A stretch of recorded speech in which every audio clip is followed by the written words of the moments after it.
বিয়ের ৩ মাস পর সাইমন ভাইকে নিয়ে দ্বিতীয়বারের মতো বাপের বাড়িতে উঠোনে পা রাখতেই লোকমুখে শুনতে পাই, আমার আব্বা অল্প বয়সে সুন্দরী এক কন্যাকে দ্বিতীয় বিয়ে করেছেন। আজই নতুন বউ নিয়ে এসেছেন বাড়িতে।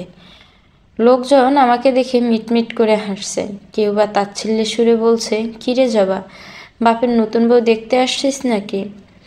আমি অতি শক্টে বাকরুদ্ধ। সবটা শুনে বুকটা কেমন জানি ছিনছিন করে উঠল আমার। আমি আর তার প্রত্যুত্তরে তাদের কিছু বলতে পারিনি। সাইমন বায়ু যে খুব রকমের অবাক হয়েছে তা তার চোখ মুখ দেখেই বোঝা যাচ্ছে।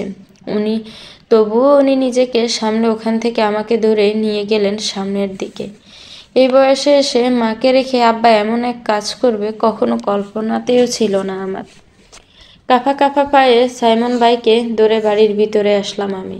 নিজের মাকে ছাড়া আব্বার পাশে অন্য এক মহিলাকে দেখে কলিজা মুসুর দিয়ে উঠল আমার। আব্বা কিশোর ভালকের মতো কি সুন্দর দ্বিতীয় বউয়ের সাথে হেসে হেসে কথা বলছেন। আমিও সাইমন ভাই যে এই বাড়িতে এসেছি যেন দেখেও দেখছেন না তিনি। স্বামীর সামনে এমন লজ্জাজনক এক পরিস্থিতিতে পড়তে হলো আমার। আমি স্তব্ধ হয়ে দাঁড়িয়ে হিসাব মিলাচ্ছি। এতটুকু সময়ের ব্যবধানে আমার বেস্ট বাবার কতটা পরিবর্তন। এর আগেও নিজ গ্রামে পা রাখতে না রাখতে লোকমুখে সব কিছু শুনেছি, তখন উল্টো রাগ হয়েছিল। কয়েকজনকে কটু কথাও শুনিয়ে দিয়েছি আমি। আমার বাবা এমন নিচু কাজ কিছুতেই করতে পারে না, কিন্তু কিন্তু এখন নিজ চোখে দেখে অবিশ্বাসের কোনো কারণ নেই। আমি দরজার সামনে ছলছল চোখে দাঁড়িয়ে আছি। বাসার ভিতরে যাওয়ার আর সাহস হলো না। আমাকে এভাবে দাঁড়িয়ে থাকতে দেখে সাইমন ভাই এগিয়ে আসলেন, আমার কাঁধে হাত রেখে কোমল কণ্ঠে বললেন, ভিতরে যাবে না জবা? এখানে দাঁড়িয়ে আছিস কেন? চল ভিতরে যাওয়া যাক। হঠাৎ ওনার কথা শুনে আমি আর নিজেকে সামলাতে পারলাম না। এই মুহূর্তে সবচেয়ে কাছের একান্তই আপন বলতে ওনাকেই মনে হলো। আমি ওনাকে জড়িয়ে ধরে কান্নায় ভেঙে পড়লাম। কান্নারত কণ্ঠে বললাম, এ আমি কি দেখছি সাইমন ভাই? আমি যা দেখছি আপনিও কি তাই দেখছেন? এটা সত্য নাকি আমার ভ্রম? সাইমন ভাই কিছু বলল না। কি বা বলবে? সত্য সত্য চোখের সামনেই ঘটছে। মিনিট ফেরতেই উনি ফোঁস করে শ্বাস ছেড়ে আমার মাথায় হাত বুলিয়ে বলল, রিল্যাক্স জবা ফুল। আমি কিন্তু ফুঁপিয়ে যাচ্ছি। পরাপর উনি কিছু বলল না, হয়তো আমাকে একটু সময় দিল নিজেকে সামলাতে। আসলে উনি সম্পর্কে আমার ফুফাতো ভাই হয়। পারিবারিকভাবে আমাদের বিয়ে হয়েছে। তখনও সব ঠিকঠাক ছিল। হঠাৎ করে কি থেকে কি হয়ে গেল সব কিছু মাথার উপর দিয়ে যাচ্ছে। এই সময়টা এসে মেয়ে হয়ে বাবার এমন একটা কাজ মানা খুবই কঠিন। কোনো সন্তানই হয়তো মানতে পারবে না এগুলো। লজ্জায় ঘৃণায় শরীর আমার ঘিন ঘিন করছে। কান্নারত চোখ জোড়ায় ঘৃণা বাসা বাঁধল। আমি মাথা তুলে দূর থেকে আব্বার দিকে একবার চেয়ে চোখ সরিয়ে নিলাম। যে বাবা স্নিগ্ধ মুখে এককালে মুগ্ধতার শান্তি খুঁজে পেতাম, আজ সেই মুখের পানে তাকাতেও রুচিতে বাঁধে। সাইমন ভাই অকপটে পড়ে নিল আমার মনের জ্বর হাওয়া। উনি আমার চোখের পানিটুকু নিজের হাত দিয়ে মুছে দিলেন। হঠাৎ আমার হাতটা শক্ত করে ধরে গম্ভীর কণ্ঠে বলল, আমার সঙ্গে ভিতরে চলো যাবা। এতটুকুতেই এভাবে ভেঙে পড়ার মতো কিচ্ছুটি হয়নি। আমার জবা ফুল তো এমন নয়, রিল্যাক্স। আমি মলিন কণ্ঠে আক্ষেপ করে বললাম, সাইমন ভাই, আমি আর ভিতরে যাব না। আমাকে এখান থেকে নিয়ে চলুন। আমি পারছি না এসব সহ্য করতে। এমন বিব্রতকর পরিস্থিতিতে মানুষ কি করে নিজেকে কন্ট্রোল করে আমি জানি না। আমার আব্বার, উনি আমাকে মাঝপথে থামিয়ে দিয়ে বলল, মামুনি কোথায় যাবা? ওনাকে যে দেখছি না। মায়ের কথা মাথায় আসতেই হুঁশ ফিরল আমার। কাউকে আর পরোয়া না করে আমি নিজের হাতটা ছাড়িয়ে নিলাম। সাইমন ভাইকে রেখে দৌড়ে মায়ের রুমের দিকটায় ছুটলাম। ভিতরে যত্নে গড়া সংসারে নিজের শখের পুরুষের সাথে অন্য নারীকে দেখে না জানি আমার মাটার কি অবস্থা। রুমের দরজা খোলাই রয়েছে। আমি একটু উকি দিয়ে দেখতে পেলাম খাটে নিস্তেজ হয়ে পড়ে আছে আমার অসুস্থ মা। বছর কয়েক ধরেই আমার মা বিভিন্ন রোগ শোকে একটু বেশি অসুস্থ, তবে এমন নয় যে একদম অচল। তবে আজ দেখেই মনে হচ্ছে আগের তুলনায় অবস্থা আরও শোচনীয়। কেমন বিছানার সাথে লিপটে আছে মায়ের শরীরটা। মায়ের করুণ অবস্থা দেখে পা কাঁপছে আমার, শরীরেও মৃদু কাঁপন ধরল। রুমের ভিতরে প্রবেশ করার সাহস হলো না। দরজার সামনে বসে মৃদু কণ্ঠে ডাক দিলাম মাকে। মা আমার কণ্ঠস্বর শুনতে পেয়ে নড়েচড়ে উঠলেন। দরজা আমাকে দেখে মলিন হেসে বলল, জবা মা, এসেছিস তুই? আমি মাথা নাড়িয়ে সম্মতি জানালাম। মা দুর্বল শরীরটা নিয়ে উঠে বসলো, এক হাত বাড়িয়ে আমাকে বলে উঠল, ওখানে দাঁড়িয়ে আছিস কেন মা, কাছে আয়। আমি দৌড়ে মায়ের কাছে আসলাম। মাকে জড়িয়ে ধরে চিন্তিত হয়ে বললাম, তুমি ঠিক আছো মা? আম্মা নিচ্ছুপ। আমি কিছুক্ষণ পর মাকে ছেড়ে তার পাশেই বসলাম। হঠাৎ চোখ গেল মায়ের ডান গালে। গালে 5 আঙ্গুলে সাফি স্পষ্ট। তবে আব্বা মাকে মেরেছে, এত অধপতন হয়েছে তার। এরই মধ্যে আমার মা আচমকা আমাকে জড়িয়ে ধরে হাউমাউ করে 2 বছরের বাচ্চা মেয়ের মতো কাঁদছেন। অতঃপর কান্নারত ভাঙা ভাঙা কণ্ঠে বলল, এই বয়সে এসেও আমার সংসারটা ভেঙে গেল রে জবা। আমার যত্নে করা সংসারে এখন নতুন মানুষ এসেছে, তোর বাপ দ্বিতীয় বিয়ে করেছে।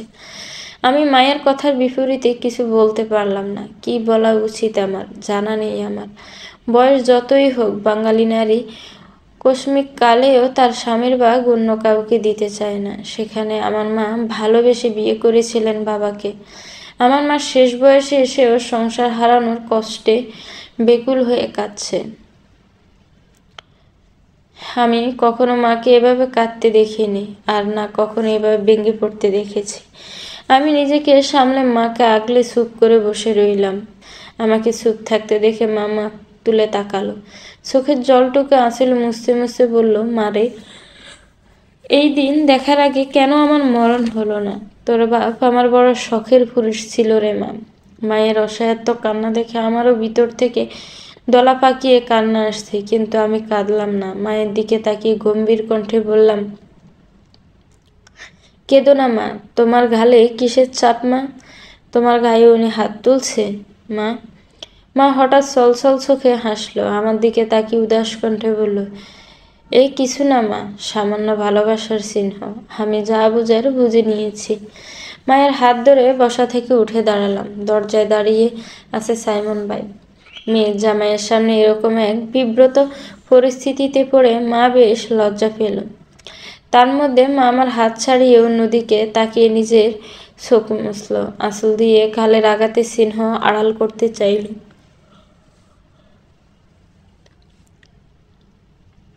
মাকে লজ্জা পেতে দেখে সাইমন ভাই নিঃশব্দে জায়গা ত্যাগ করলো।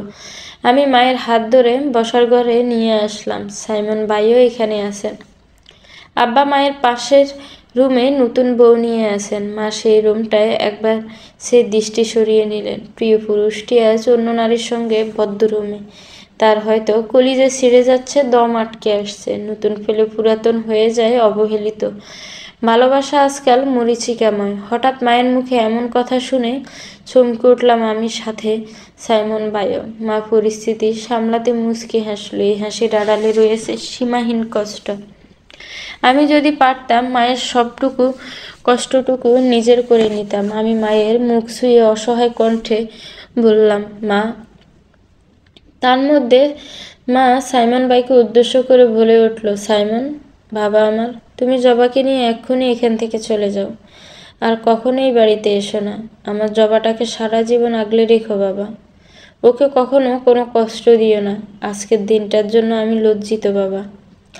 সাইমন ভাই এগিয়ে আসলো, মায়ের মাথায় হাত বুলিয়ে মাকে আশ্বাস দিয়ে বলল, জবাকে নিয়ে আপনার কোনো চিন্তা করতে হবে না মামুনি।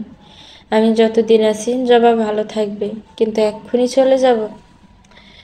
শত আঘাতের ভিতরে এটুকু মায়ের প্রশান্তি। মা মুচকি হেসে বলল, হ্যাঁ বাবা, এক্ষুনি চলে যাও। সাইমন ভাই আর কিচ্ছু বলল না। মা আমার কাছে আসলো, আমার মাথায় স্নেহ হাত বুলিয়ে দিয়ে কোমল কণ্ঠে বলল, ভালো থেকো আমার বাচ্চা।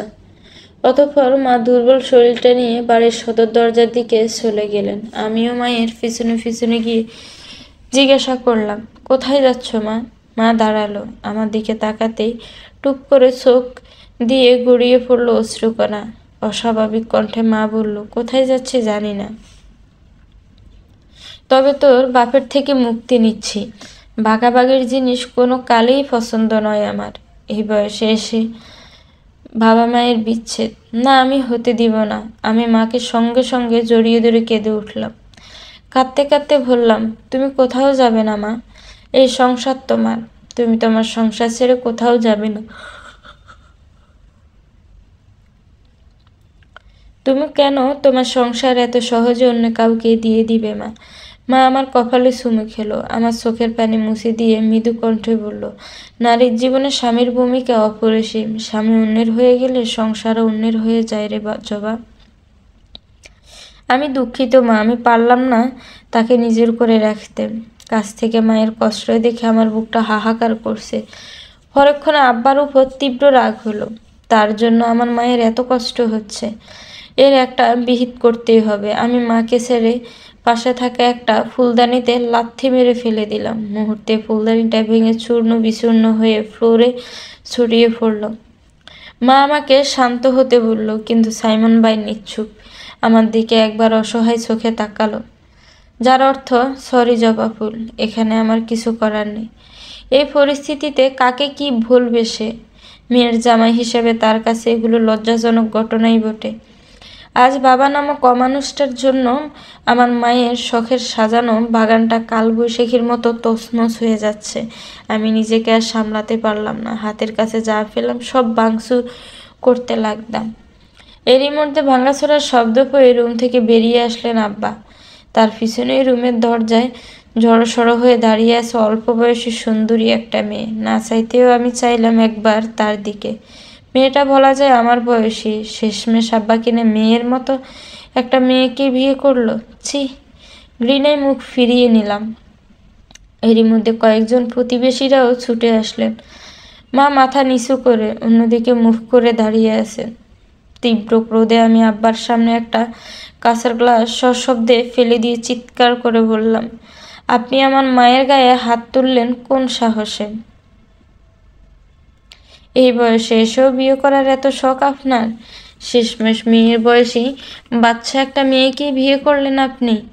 এরকম একটা কাজ করতে এতটুকু বিবেকে বাঁধল না আপনার? হঠাৎ করে আব্বা এক ভয়ঙ্কর কাজ করে ফেললেন, যা আমার কল্পনাতেও ছিল না।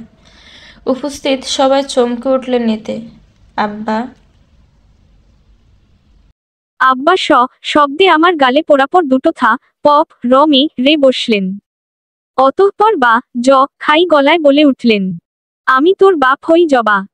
মুখে লাগাম টেনে কথা বল বেয়াদব। আমি বিয়ে করেছি, তাতে তোদের এত হাইপার হওয়ার কিছু নেই। বিয়ে করেছি, বেশ করেছি। আরো আগেই করা উচিত ছিল এটা।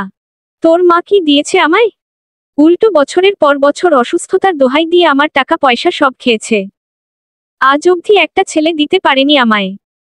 আকস্মিক মা রে চোট সামলাতে না পেরে আমি ছিটকে খানিকটা দূরে থাকা দেয়ালের সাথে পড়ে গেলাম। আবারও নিজেই উঠে বসলাম। কানে বাজছে আব্বার বলা কথাগুলো। আব্বা শেষ বয়সে এসেও ছেলের জন্য বিয়ে করেছে? সিরিয়াসলি? আমার মা ছেলে দিতে পারেনি বলে বিয়ে করেছে?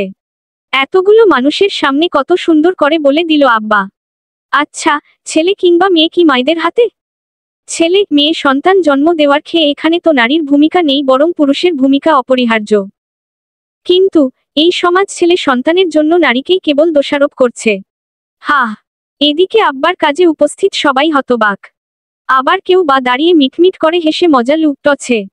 আমার দৃষ্টি মায়ের দিকে। তার মুখের অধল বদলে গিয়েছে। প্রিয় মানুষ হারানোর শোকে এতক্ষণের বিষণ্ণ চেহারায় ঘৃণা, ক্রোধ বাসা বেঁধেছে। রাগে তার শরীর মৃদু কাঁপছে। আমার মা শিক্ষিত নারী, মেয়ের জামাই সহ এতগুলো মানুষের সামনে বাবার অসামাজিক কার্যকলাপে ভীষণ খুব উনি। মা কিছু বলতে গিয়েও সাইমন ভাইয়ের দিকে তাকিয়ে থেমে যান। ওই লোকটার হয়তো নিজের মান সম্মান নেই, কিন্তু তার আছে। উনি নিজেকে দমিয়ে চুপ করে দাঁড়িয়ে আছেন। ডিগ্রি সাইমন যেন কিয়ৎক্ষণ ঘোরের মধ্যেই ছিলেন। হুঁশ ফিরতেই দৌড়ে এসে ধরল আমায়। নিজের বাহুডোরে আগলে নিয়ে ব্যতিব্যস্ত কণ্ঠে শুধালো, তুমি ঠিক আছো জবা? আমি চুপ করেই রইলাম। মাথায় তারা চিহ্ন লেগে মাথাটা ঝিমঝিম করছে আমার। দেয়ালে লেগে কপাল কেটে গিয়েছে কিঞ্চিত। কিন্তু আব্বা এরপরও থেমে নেইতে তারা চিহ্ন রে আসছেন আমার দিকে। এবার আমার বর রেগে গেলেন। উনি চিৎকার দিয়ে বলে উঠল আচমকা, মামা খবরদার, এদিকে আর এক পাও এগুবেন না। নেক্সট, আমার স্ত্রী গায়ে একটা আঁচড় পড়লেও খুব খারাপ হবে কিন্তু, বলে দিলাম। বাবাও কম না। বিপরীতে উনিও পুনরায় তারা চিহ্ন রে আসতে আসতে কণ্ঠে বললেন, চিৎকার করো না সাইমন, অহেতুক তুমি এসবের মধ্যে জড়িও না। আমি আমার মেয়ের গায়ে 100 বার হাত তুলব। কি করবে তুমি, শুনি? উনি বাবা দিকে তাকিয়ে তাচ্ছিল্যের সুরে কিঞ্চিত হাসল। পরক্ষণে আমাকে উঠিয়ে দাঁড় করিয়ে দিলেন। এক হাতে আমাকে জড়িয়ে ধরে হেয়ালি করে বললেন, আসলাম শেখ বাবার নাম আপনি জানেন কি? সব পুরুষ কারো বাবা কিংবা স্বামী হবার যোগ্যতা রাখে না। কাপুরুষেরা তো একেবারেই নয়। জবা এখন শুধু একটাই পরিচয়, মিসেস সাইমন চৌধুরী। ওর গায়ে শুধু পুনরায় একটিবার হাত তুলেই দেখুন না, আমিও ভুলে যাব আপনি আমার মামা হন। উনাকে বেশি কিছু বলতে দিলাম না আমি উনার হাত ধরে শান্ত হতে বললাম। উনি আব্বার দিকে একবার চোখ কটমট করে তাকিয়ে চুপ হয়ে গেলেন। আকস্মিক বাবা এসে সাইমন ভাইকে পিছন থেকে ধাক্কা দিয়ে বলে উঠল, এই বেয়াদব ছেলে, কি করবে তুমি, হ্যাঁ? সাইমন রক্তিম চোখে একবার চেয়ে বাবা হাত থেকে নিজের শার্ট ছাড়িয়ে নিতে চাইল, কিন্তু বাবা আরো ঝাপটে ধরল তাকে। যদিও সাইমনের শক্তির কাছে বাবা শূন্য। বাবা কাজের আগে তার ফর্সা মুখখানা রক্তিম হয়ে গিয়েছে, কপালের রোগটাও ফুলে উঠেছে। আমার বাবা না হয়ে অন্য কেউ হলে হয়তো এতক্ষণে উনি কয়েক ঘা দিয়ে বসত। উনি যথাসাধ্য নিজেকে কন্ট্রোল করার ট্রাই করছে। আমি হতবুদ্ধ হয়ে দাঁড়িয়েই রইলাম। আগের থেকেও লোকজনের ভিড় জমেছে এখানে, কিন্তু আশেপাশের কেউ এগিয়ে আসছে না, বরং তারা দাঁড়িয়ে বিষয়টা উপভোগ করছে। ঘটনা বিপরীত দিকে যাওয়ার আগেই তন্মধ্যে জানার মাঝে এসে দাঁড়ালো মা সাইমনকে ছাড়িয়ে দিতে দিতে বলল, রিল্যাক্স সাইমন। কুকুর কা দিলে উল্টো কুকুর, কে ও কা দিতে নেই। মানুষ হয়তো আর নোংরা কুকুর কে কা মর দেওয়া যায় না। সাইমন বিনাবাক্যে নিজেকে ছাড়িয়ে নিয়ে দূরে সরে গিয়ে দাঁড়ালো। মা কিঞ্চিত হাসল। মায়ের কথার মিনিং বুঝতে পেরে বাবা আত্মসম্মানে লেগেছে। আব্বা হিতাহিতজ্ঞান শূন্য হয়ে পড়লেন। একরাশ নিয়ে মায়ের দিকে হাত উঠিয়ে ঝংকার তুলে বললেন, তোর খুব সাহস বেড়েছে তাই না? মা গি, তুই আমাকে কুকুর বললি? মা এই অবধি আব্বা দিকে আর তাকায়নি। আব্বা তার মুখোমুখি হতেই সাথে সাথে উনি ঘৃণায় মুখ ফিরিয়ে নিল। অতঃপর কিঞ্চিত হেসেই তাচ্ছিল্যের সুরে বললেন, ঘরে আজই নতুন বউ এনেছেন, তার সামনে ভদ্রতা বজায় রাখুন, আসলাম শেখ। তাছাড়া কুকুরকে কুকুর বলেছি, এতে এত হাইপার হওয়ার তো কিছু নেই। তোর খুব মা বেড়েছে তাই না রে? আজ খুব তেজ বেড়েছে তোর। দাঁড়া, তোর তেজ ছুটাচ্ছি আমি। আব্বা এই বলেই ততক্ষণাৎ পাশে থাকা বাঁশের ছোট্ট লাঠিটা হাতে তুলে নিলেন। আমি চেঁচিয়ে বলে উঠলাম, মা ততক্ষণাৎ ঘুরে দাঁড়ালো। আব্বা আঘাত করার আগেই লাঠিটা ধরে ফেললেন। অতঃপর রাগান্বিত কণ্ঠে বললেন, কাপুরুষ, ছোটলোক কোথাকার, কি ভাবেন নিজেকে? অনেক হয়েছে, এবার একদম চুপ। নিজের লিমিট ক্রস করবেন না, বলে দিলাম। তাহলে কিন্তু কি? সাথে সাথে বলল আব্বা। মাতার প্রশ্নে ও না দিয়ে আমার দিকে চাইল। আমার সে দিকে খেয়াল নেই। আমি অশ্রুসিক্ত চোখে তাকিয়ে বাবা নামক মানুষটার অপরিচিত রূপটাই দেখছি। মানুষ কত দ্রুত বদলায় তাই না? যে বাবা একসময় আমার এতটুকু ঠান্ডা লেগে গেলে বাড়ি মাথায় তুলত, সেই বাবা, হ্যাঁ সেই বাবাই আজ আমার গায়ে হাত তুলছেন। আঘাত করেছেন আমার কলিজায়। হচ্ছে আমার মায়ের বুকে। ছেলে জন্য বিয়ে করে সতীন এনেছে আমার মায়ের যত্নে গড়া সংসারে। কতগুলো মানুষের সামনে অসম্মান করেছে আমার বরকে। এখনো জঘন্য ব্যবহার করছেন আমার মায়ের সাথে। অথচ এক সময় মায়ের হাসির মাঝেই বাবা শত মুগ্ধতা খুঁজে নিতেন। আমার ভাবনার মাঝে পাশে এসে দাঁড়ালো সাইমন। উনি আমার কপালে হাত রাখতেই এলোমেলো দৃষ্টিতে তার দিকে একবার তাকালাম আমি। কপালের রক্তটুকু এতক্ষণে শুকিয়ে গিয়েছে। তন্মধ্যে মা সাইমনকে উদ্দেশ্য করে বললেন, তুমি জবা কে নিয়ে এক্ষুনি এখান থেকে চলে যাও বাবা। এই কে আর এসো না। সাইমন যেন এইটারই অপেক্ষায় ছিল। উনি সাথে সাথে আমার হাত ধরে গম্ভীর কণ্ঠে বললেন, চলো জবা। কিন্তু অমত করলাম আমি। মা কে এই অবস্থায় রেখে কিছুতেই যাব না আমি। আমার যে বেশিক্ষণ রইল না। মা এগিয়ে আসলো। আমার মাথায় কাপা কাপা হাত বুলিয়ে দিয়ে মৃদু কণ্ঠে বলে উঠল, চলে যা মা। আমার ই লাগে। কিন্তু মা। কোনো কিন্তু নয়। এরই মধ্যে বাবা আমাকে আরো এক ধাপ অবাক করে দিয়ে কড়া গলায় বললেন, তোরা মা মেয়ে জনই বেরিয়ে যা আমার বাড়ি থেকে। আর কখনো যেন তোদের এই বাড়ির চার সীমানায়ও না দেখি। এই বলে আব্বা নিজের রুমে চলে গেলেন। উনার পিছনে পিছনে তার নতুন বধূও। আমি এবারও কিছু বলতে পারলাম না। লজ্জায় মাথা নিচু করে ফেললাম। মা খুব গোপনে দীর্ঘশ্বাস ছাড়ল। টের পেলাম আমি জানি আমার মা এখন যতই উপরে উপরে নিজেকে শক্তপোক্ত দেখায় না কেন, তার ভিতরটায় তারা চিহ্ন লেপু, তারা চিহ্ন রেখা, তারা চিহ্ন হয়ে যাচ্ছে। পরক্ষণে সাইমন মৃদু রাগ দেখিয়ে আমাকে বলল, জবা, এত কিছুর পরেও এখানে দাঁড়িয়ে থাকবে তুমি? আমি তো যা। উনি আমাকে থামিয়ে দিয়েই বললেন, উহু, আমি আর তোমার কোনো কথা শুনতে চাই না, জবা। আর এক মুহূর্তও এখানে নয়। আর মামনি, আপনিও আমাদের সাথে চলুন। মামলিন হেসে বলল, তোমরা যাও বাবা। আমাকে আমার সংসার বুঝে নিতে দেও। সাইমন আর কথা বাড়ালো না। আমার হাত ধরে সদর দরজার দিকে পা বাড়ালো।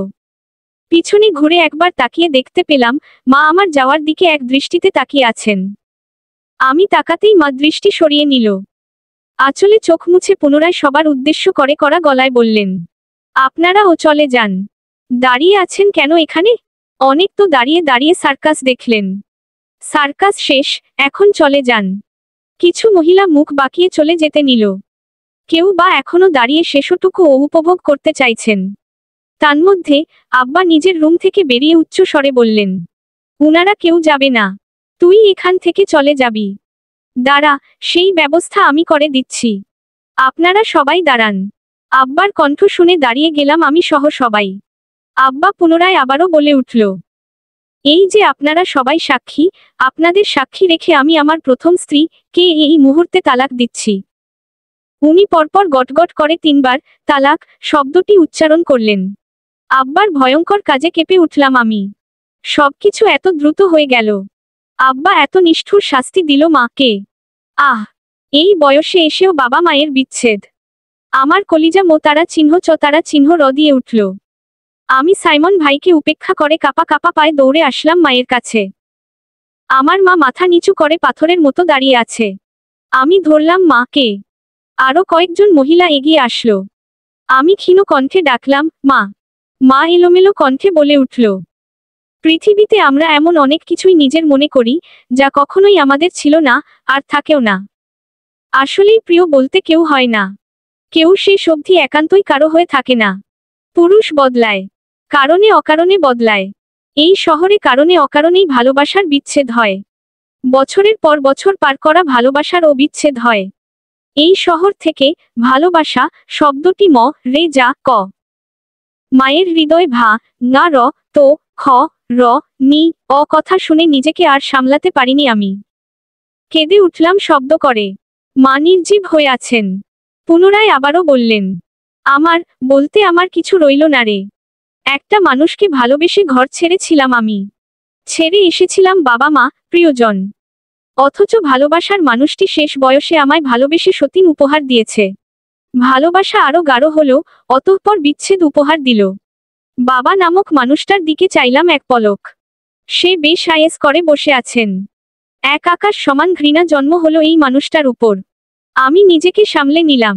মায়ের কাঁধে হাত রেখে শান্ত স্বরে বললাম, এখান থেকে চলো মা। কিন্তু মা নড়ল না। কাঠোকাঠ কণ্ঠে জবাব দিল, এক্ষুনি চলছি না আমি। ওই লোকটার সাথে আমার আর কোনো আপোষ নেই। আমি আমার পাওনা বুঝে নিয়ে তবেই নড়ব। আমি আমার কাবিননামার 1.5 লাখ টাকা নগদ চাই। আর এই সংসারে আমার বলতে যতটুকু রয়েছে সবটুকু সাথে করেই নিয়ে যাব আমি। হোক সেটা ব্যবহারিত নতুন কিংবা পুরাতন। আমাদের মাঝে আর কোনো পিছুটান থাকবে না। তাই অফিসিয়াল ভাবেই মুছে দিব এই নড়বড়ে সম্পর্কের নামটি।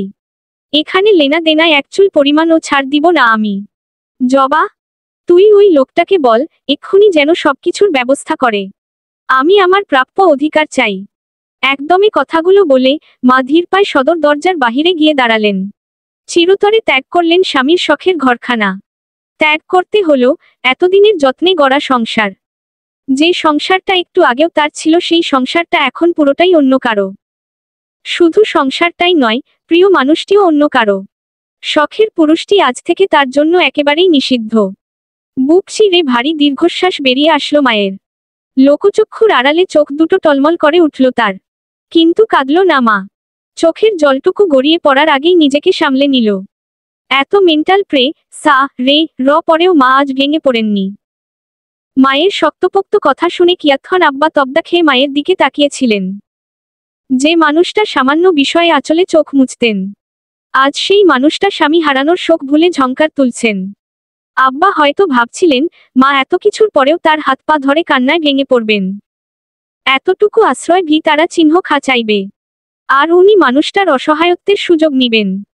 কিন্তু উনি হয়তো জানেন না, নারী তার প্রিয় মানুষের থেকে অকল্পনীয় আঘাত পেলে বদলে যায়। তখন ভালোবাসাটুকু ঘৃণার চাদরে মুড়িয়ে যায়।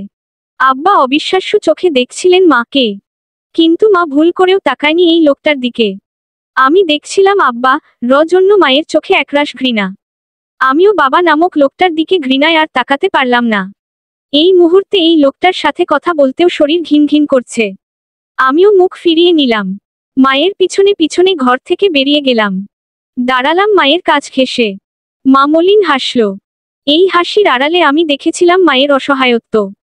আমার অবস্থা বুঝতে পেরে সাইমন কোনো সম্বোধন ছাড়াই আব্বা কে উদ্দেশ্য করে বললেন। ভালোবাসার পরিবর্তনে ঘৃণাটুকুই বুঝে নিলেন। নতুন পেয়ে পুরাতনকে বিদায়ই দিলেন। কাগজে কলমে বিদায় করে দেওয়ার আগে তার প্রাপ্য অধিকার বুঝিয়ে দিন। সবকিছুর ব্যবস্থা করুন। আব্বা ততক্ষণাৎ কিছু একটা ভেবে মাথায় হাত দিয়ে বসে পড়লেন। আমরা আর কেউ সেদিকে এগোলাম না। ইতোমধ্যে সব জায়গায় ছড়িয়ে গেছে আমার বাবা মায়ের বিচ্ছেদের খবর। উঠোনে এখন বেশ ভিড় জমেছে। লোকজন নিজেদের কাজকর্ম ফেলে এখানেই দাঁড়িয়ে আছেন। তারা এখন দুই দলে বিভক্ত হয়েছে।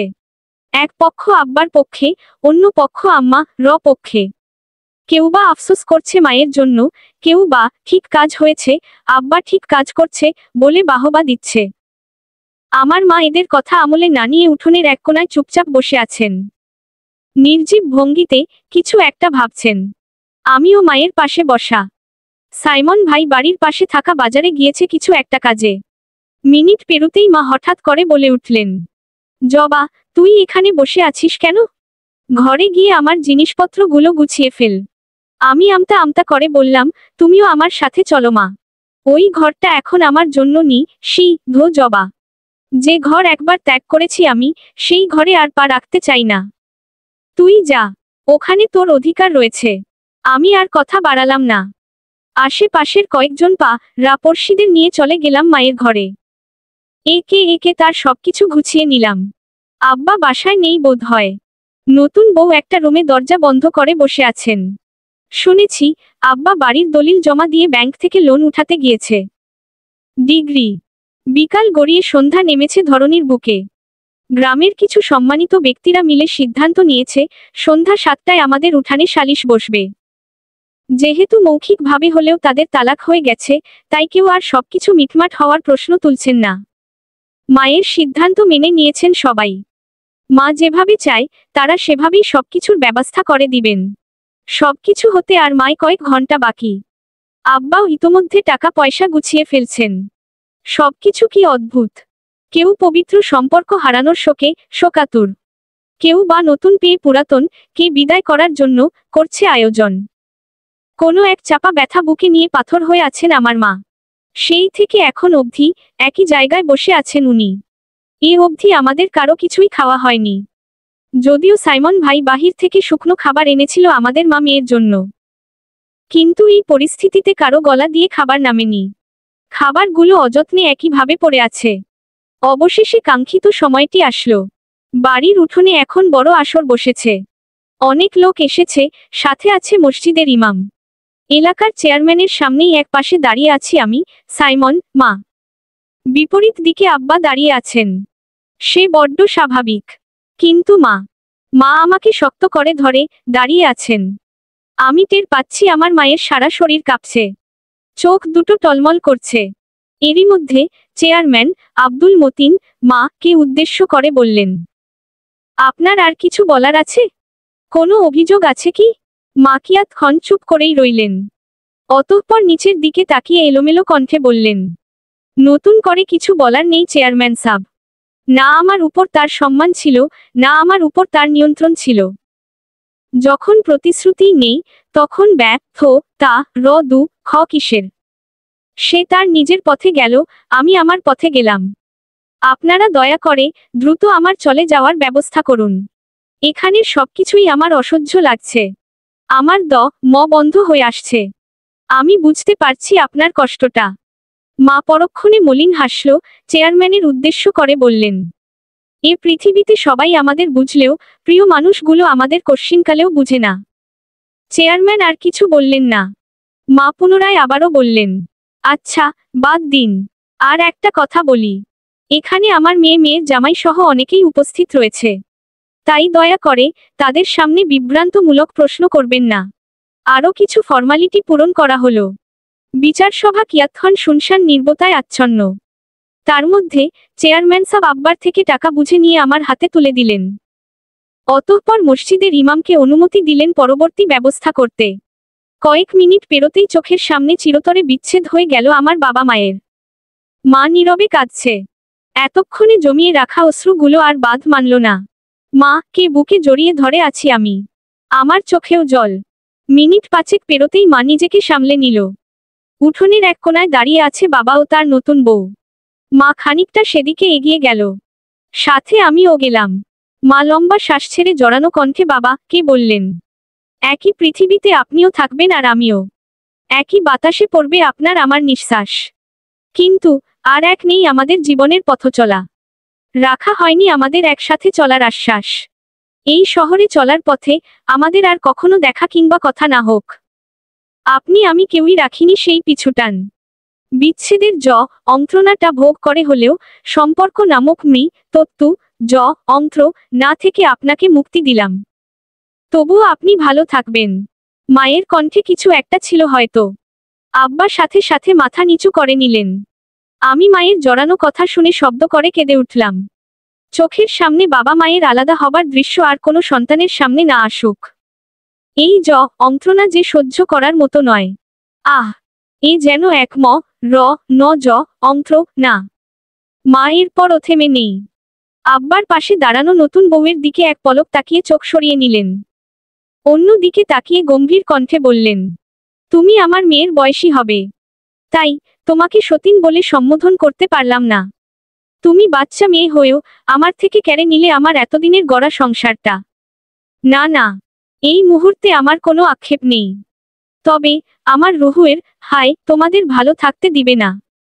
কথা শেষ করে মা আর এক মুহূর্তও দাঁড়ালো না। এলোমেলো পায়ে দ্রুত বাড়ি থেকে বের হয়ে গেলেন। আমিও আর দাঁড়ালাম না। আব্বার দিকে এক পলক ঘৃণা ভরা দৃষ্টিতে তাকিয়ে দৌড়ে বেরিয়ে গেলাম। সেই সাথে র দিয়ে দিলাম বাবা নামক মানুষটা কে। ধরে নিব আজ থেকে আমিও শুনশান রাত। গাড়ি চলছে আমার শ্বশুর বাড়ির উদ্দেশ্যে। মা কে নিয়ে আমার শ্বশুর বাড়িতেই যাচ্ছি আমরা। আমার মায়ের এখন আপন বলতে এক আমিই। একসময় মা স্বামী জন্য সবাইকে ছেড়েছে। সেই থেকেই তার আত্মীয়দের সাথে যোগাযোগ বিচ্ছিন্ন। আজ যখন মা কেই সেই মানুষটা ছেড়ে দিল, তার আর কোন পথ রইল না। কিন্তু মা তবুও ভেঙে পড়েননি। মা তো কিছুতেই ও বাড়িতে যাবে না। প্রয়োজনে সে রাস্তায় থাকতেও রাজি। তার এক কথা, আমরা যেন চলে যাই। তার কথা ভাবতে হবে না। সৃষ্টিকর্তা তার একটা ব্যবস্থা করেই দিবে। কিন্তু মা কে একা রেখে কি করে যাই আমরা। বহু কষ্টে সাইমন ভাই মা কে বুঝিয়ে আমাদের সাথে এনেছেন। আমার মা এখনো ভীষণ ইতস্ততবোধ করছে। ও বাড়িটা হোক আমার শ্বশুর বাড়ি। তবুও তো আমার শাশুড়ি একসময় তার ননদ ছিল। স্বামী ত্যাগ করে তারই বোনের বাড়িতে যাওয়া তার জন্য লজ্জাজনক ব্যাপার হয়ে গিয়েছে। কিন্তু দেয়ালে পিঠ থেকে গেলে কত কিছুই সহ্য করতে হয় আমাদের। আমার মা এখনো গাড়িতে বসে নীরবে চোখের জল ফেলছে। আমি দেখেও বাধা দিলাম না। যাক না, কিছু কষ্টগুলো অশ্রু হয়ে ঝরে। আমার শ্বশুর বাড়িতে আসতে আসতে রাত 2টো বেজে গিয়েছে। বাসায় ননদ, শ্বশুর, শাশুড়ি জেগেই আছেন। আমাদের আসার অপেক্ষা করতেছিলেন উনারা। তারা উপস্থিত ছিল না, তবে শুনেছে সবকিছু। সাইমন আগেই মোবাইল করে জানিয়ে দিয়েছে। মা গাড়ি থেকে নেমে মাথা নিচু করে দাঁড়িয়ে আছে। তারই পাশে আমি। সাইমন ভাই ব্যস্ত হাতে গাড়ি থেকে মা ল নামিয়ে নিলেন। ভাড়া মিটিয়ে ড্রাইভারকে বিদায় দিয়ে মায়ের পাশে এসে দাঁড়ালো। আলতো করে মায়ের হাত ধরে বিনয়ী কণ্ঠে বললেন, সম্পর্কে আপনি আমার শাশুড়ি হন, তবে আমি মনে করি আপনি আমার আরো একজন মা। এটা আমার বাড়ি, ছেলের বাড়িতে থাকতে এত লজ্জা করবেন না মামুনি। আমি থাকতে এই বাড়িতে আপনার কোনো অসম্মান হবে না, আশা করছি। মা এক পলক চাইল সাইমনে দিকে, তবে কিছু বলল না। এরই মধ্যে বাসা থেকে বেরিয়ে আসলো আমার শ্বশুর ও ননদ, কিন্তু শাশুড়ি আসলেন না। উনি হয়তো ভিতরেই আছেন।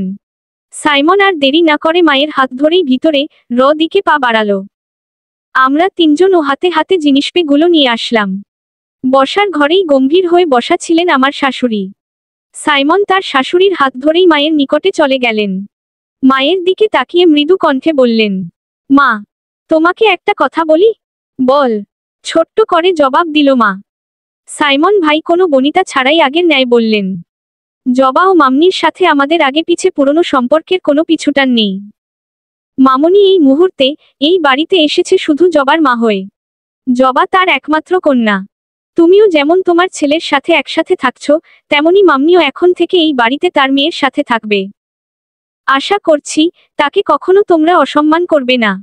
সবাই মিলেমিশে থাকো মা। অনুরোধ মা। সাইমনে কথা শুনে উনারা কেউ কোনো প্রতিক্রিয়া করেনি। আমার শাশুড়ি এখনো আগের মতে গম্ভীর হয়ে বসে আছেন। উনি বরাবরই ছেলের কথার উপরে কোনো প্রতিক্রিয়া দেখায় না। তার যত নই তি ক তা ছেলের আড়ালে। সাইমন মায়ের জবাবেরও আশা করছে না।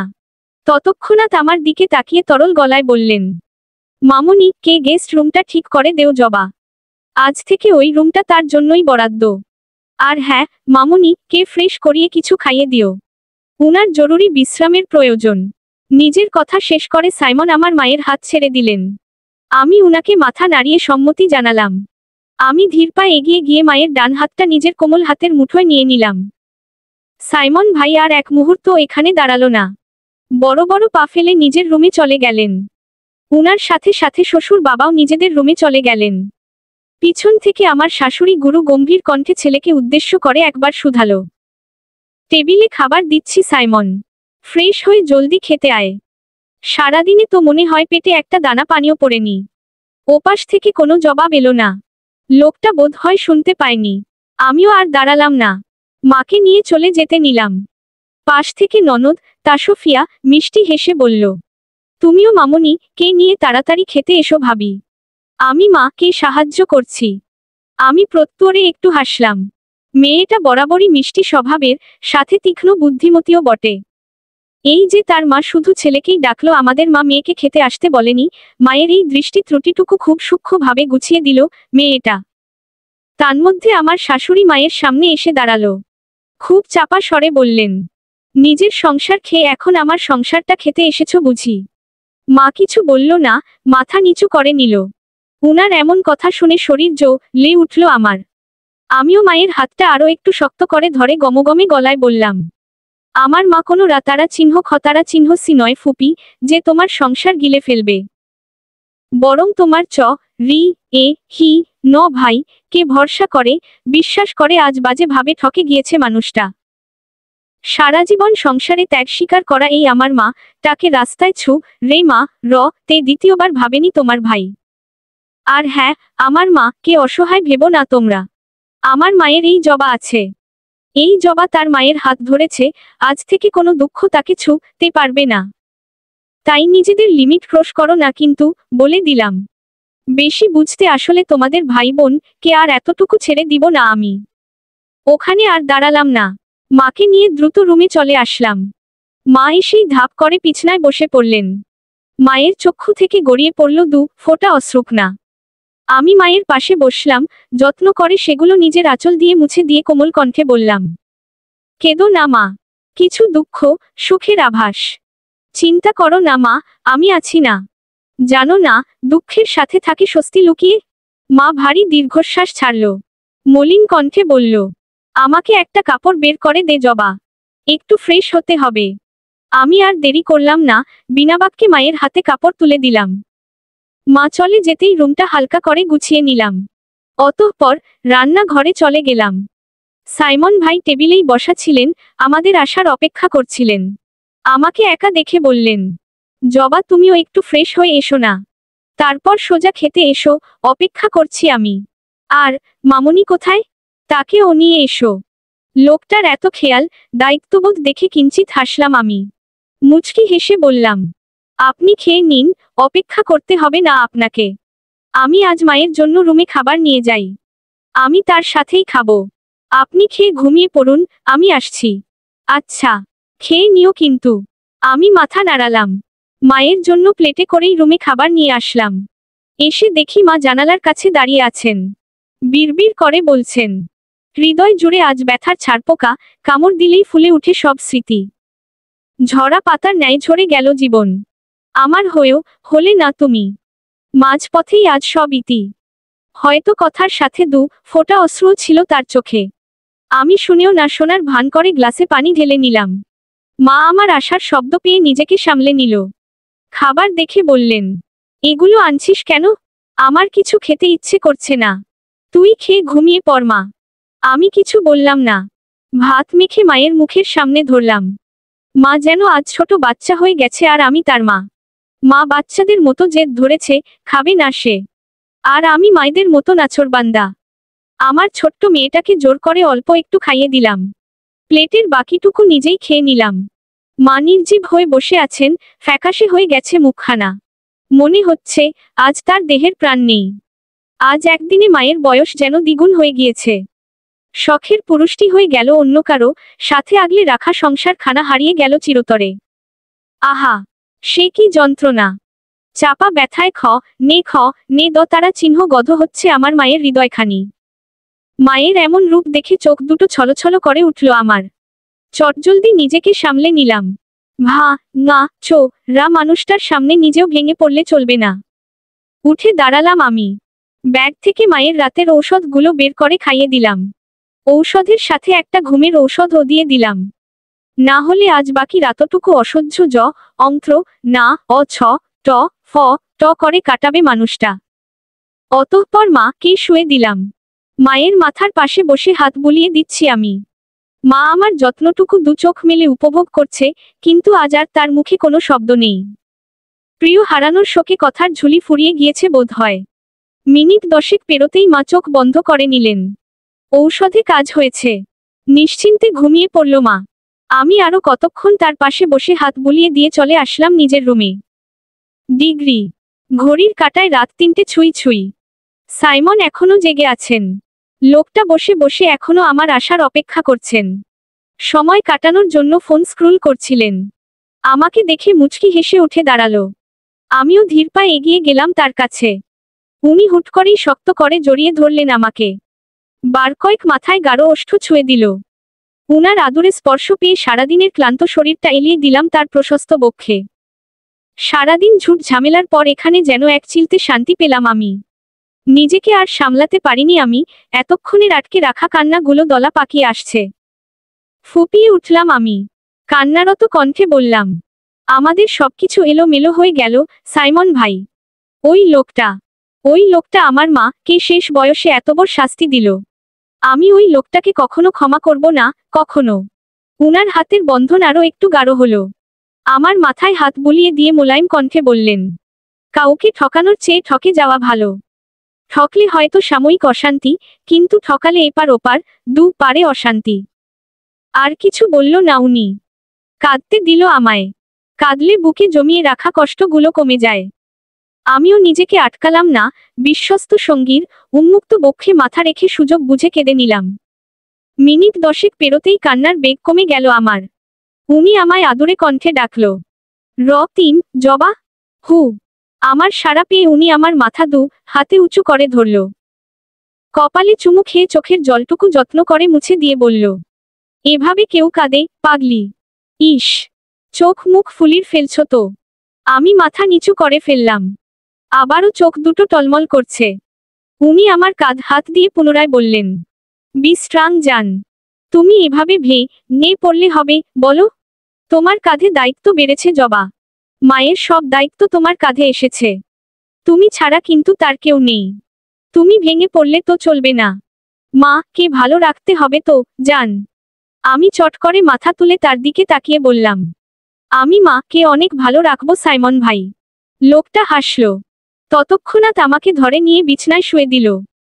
তার সাথে টুকটাক কথা বলতে বলতে কখন জানি ঘুমিয়ে পড়লাম জানি না। ঘুম ভাঙল ফজরের আজানের সুরে। চোখ মেলতেই দেখলাম সাইমন আমাকে জড়িয়ে ধরে আরামে ঘুমাচ্ছে। ঘুমালেও যে পুরুষদের এত মায়াবী লাগে উনাকে না দেখলে বুঝতামই না। আমি একদৃষ্টিতে কিছুক্ষণ তাকিয়ে রইলাম তার দিকে। ছেলেটার মুখে যেন হাজারো মায়া লেপ্টে আছে। অদ্ভুত এক মায়া টানছে আমাকে। এ যেন আমার মায়ারাজ। আমি ঝুঁকে তার কপালে এক চুমু খেয়ে নিঃশব্দে উঠে পড়লাম। বাড়ির সবাই এখনো ঘুমোচ্ছে। ফজরের নামাজ পড়ে মায়ের রুমে চলে গেলাম আমি। গিয়ে দেখি মা জায়নামাজে বসে দু হাত তুলে রবের নিকট প্রার্থনা করছে আর ফুপিয়ে ফুপিয়ে কাঁদছে। সেই কান্নার সুর শুনে কেঁপে উঠল আমার আত্মা। এই কান্না কি ভালো থাকতে দিবে স্বার্থপর মানুষগুলোকে? কখনো না, কখনো না। রব এদের বিচার করবেই। শুধু সময়ের অপেক্ষা। আমি আর দাঁড়িয়ে থাকতে পারলাম না। নিঃশব্দে চলে এলাম রান্নাঘরে। ভোরের আলো ফুটেছে। রান্না করছিলাম আমি। কিছুক্ষণ পরই সাইমন এসে পিছন থেকে জড়িয়ে ধরল আমায়। ঘাড়ে চুমু খেয়ে মৃদু কণ্ঠে বলল, একটু রুমে আসবে জবাজান? তোমার সার্টিফিকেটগুলো খুঁজে পাচ্ছি না। আমার রান্নার হাত থেমে গেল। উনার দিকে ঘুরলাম, অবাক হয়ে জিজ্ঞেস করলাম, এত ভোরে আমার সার্টিফিকেট খুঁজছেন কেন আপনি? ওগুলো দিয়ে এখন কি করবেন? তোমার জন্য কিছু চাকরির অ্যাপ্লাই করতে চাচ্ছি আমি। তার জন্য ওগুলোর প্রয়োজন রয়েছে। আজকে অফিসে যাওয়ার সময় নিয়ে যাব কাগজপত্রগুলো। চাকরি এখন? আপনি না বললেন গ্রাজুয়েশন কমপ্লিট না করে জব করা যাবে না? এখনো তো কমপ্লিট করতে 1 বছর বাকি। তাহলে? আগে দরকার পড়েনি তো জবাজান। এখন তোমার একটা চাকরির খুব প্রয়োজন। এখন মা এসেছে তোমার কাছে। যতই হোক এটা তোমার শ্বশুর বাড়ি। তোমার ইনকাম নেই, জামাইয়ের পয়সা দিয়ে মা কে চালালে খুব সহজেই মানুষ তোমার দিকে আঙুল তুলবে। মাম্নিকেও সুযোগ বুঝে কথা শোনাবে। আমি চাই না আমার বউ এসব শুনে কষ্ট পাক, বা তার দিকে কেউ আঙুল উঁচু করে কথা বলার সাহস পাক। তাই মায়ের সমস্ত কিছু তুমি তোমার ইনকাম দিয়ে চালাবে। আর আমি তো আছি। এতে মাও স্বস্তি পাবে, নিজেকে ছোট মনে করবে না। বুঝলে জবাজান? তোমার ইনকাম কিন্তু আমি চাই না। শুধু মায়ের জন্য হলেও তোমাকে অনেক দূর এগিয়ে যেতে হবে। আমি আবেগে আপ্লুত হয়ে উনাকে শক্ত করে জড়িয়ে ধরলাম। লোকটার চিন্তা ভাবনাগুলো সত্যিই অন্যরকম। এই লোকটা ক্ষণে ক্ষণে আমাকে অবাক করে দেয়। আমার সমস্ত বিপদ আপদে ঢাল হয়ে পাশে দাঁড়ায়। এই লোকটা আমার সাহস, আমার শক্তি, আমার অনুপ্রেরণা। এই পুরুষটি কে আমি ভালোবাসি, ভীষণ ভালোবাসি। এই পুরুষটি একান্তই আমার, আমার মায়ারাজ। জীবন থেকে আরো 4টে দিন পার হলো। এই 4টে দিনে মা নিজেকে সম্পূর্ণ ঘরবন্দি করে রেখেছে। তবুও এখানকার লোকের কানাঘুষা থেকে নিস্তার নেই যেন। দিন পেরোতেই ছড়িয়ে পড়েছে আমার মা বাবার সেপারেশনের সংবাদ। লোকজন আড়ালে বিভিন্ন কথা বলেই চলছে, কিন্তু সাইমন ভাইয়ের করা জবাবের ভয় কেউ মা অথবা আমার সামনাসামনি কিছু বলছে না। তবে তাদের কটুদৃষ্টি যেন বলে দিচ্ছে, তুমি ডিভোর্সি নারী মানেই তুমি নিকৃষ্ট জীব। যাই হয়ে যাক, দিনশেষে নারী তুমিই দোষী। অথচ একজন নারী নিজের সর্বোচ্চ চেষ্টা দিয়ে সংসার আগলে রাখতে চায়। আবার সেই নারীকেই নিমিষেই সংসার থেকে বিতাড়িত করে কিছু পুরুষ। বেকনিতে দাঁড়িয়ে হতাশার নিঃশ্বাস ছাড়লাম আমি। কবে এই সমাজের চিন্তা ভাবনা শুদ্ধ হবে? আদৌ কি হবে? জানা নেই আমার। বেলকনি থেকে ভোরের স্নিগ্ধ হাওয়া আছড়ে পড়ছে আমার শরীরে। আবেশে চোখ বন্ধ করে নিলাম আমি। আচমকা সাইমন এসে পিছন থেকে আমায় আলতো করে জড়িয়ে ধরল। ঘাড়ে মুখ ঠেকিয়ে উনি ফিসফিসিয়ে বলল, কি এত ভাবছেন জবাজান? আমি তাড়াক করে চোখ খুলে নিলাম। তার দিকে তাকিয়ে মৃদু হেসে বললাম, উহু, তেমন কিছু নয়। মনে হচ্ছে যেন। চুপ রইলাম আমি। সাইমন আমার দিকে ঘুরে এসে গাল ছুঁয়ে পুনরায় আবারও বললেন, এত কিছু ভেবো না জবাজান। তোমার ভাবনার জন্য সাইমন আছে না। তাই তো কিছু ভাবছি না মায়ারাজ। যার আস্ত একটা সাইমন রয়েছে তার এত ভাবনা কিসের? আমার কথা শুনে এক চিলতে হাসি ফুটল মানুষটির ওষ্ঠদয়। দিনের শুরুতে এই হাসিটাই যেন আমার প্রাপ্তি। আমিও তার সাথে তাল মিলিয়ে হাসির সঙ্গ হলাম। সাইমন দু হাতে জড়িয়ে নিল আমায়। আমিও চুপটি করে অনুভব করতে লাগলাম তাকে। এই সময়টা শুধু আমাদের, একান্তই আমাদের। আমার মনটাও হুট করে উড়ন্ত কিশোরীর ন্যায় বলে উঠল, এই সময়টা এখানেই থেমে যাক। আমার চঞ্চল মনটাও যেন আজ মানুষটাকে নিয়ে ডুব দিল অথই ভাবনার মাঝে। জবাজান, ভালোবাসি। সময়টাকে আরো একটু রাঙিয়ে দিতে প্রিয় পুরুষটি নেশালো কণ্ঠে থেকে বেরিয়ে আসলো সুমধুর কিছু অনুভূতি প্রকাশ। এতটুকুই যথেষ্ট তাকে হিমশীতল করতে। আবেশে লোকটাকে আরো একটু শক্ত করে জড়িয়ে ধরলাম আমি। অতঃপর তার কপালে শব্দ করে এক চুমু দিয়ে মিহি কণ্ঠে শুধালাম, মায়ারাজ। আমার আদুরে কণ্ঠে শুনে চোখ তুলে তাকালো সাইমন। বুকে হাত দিয়ে মিহি কণ্ঠে শুধালো, উফাফ, এভাবে এত মুগ্ধতা মিশিয়ে কেউ ডাকে জবাজান?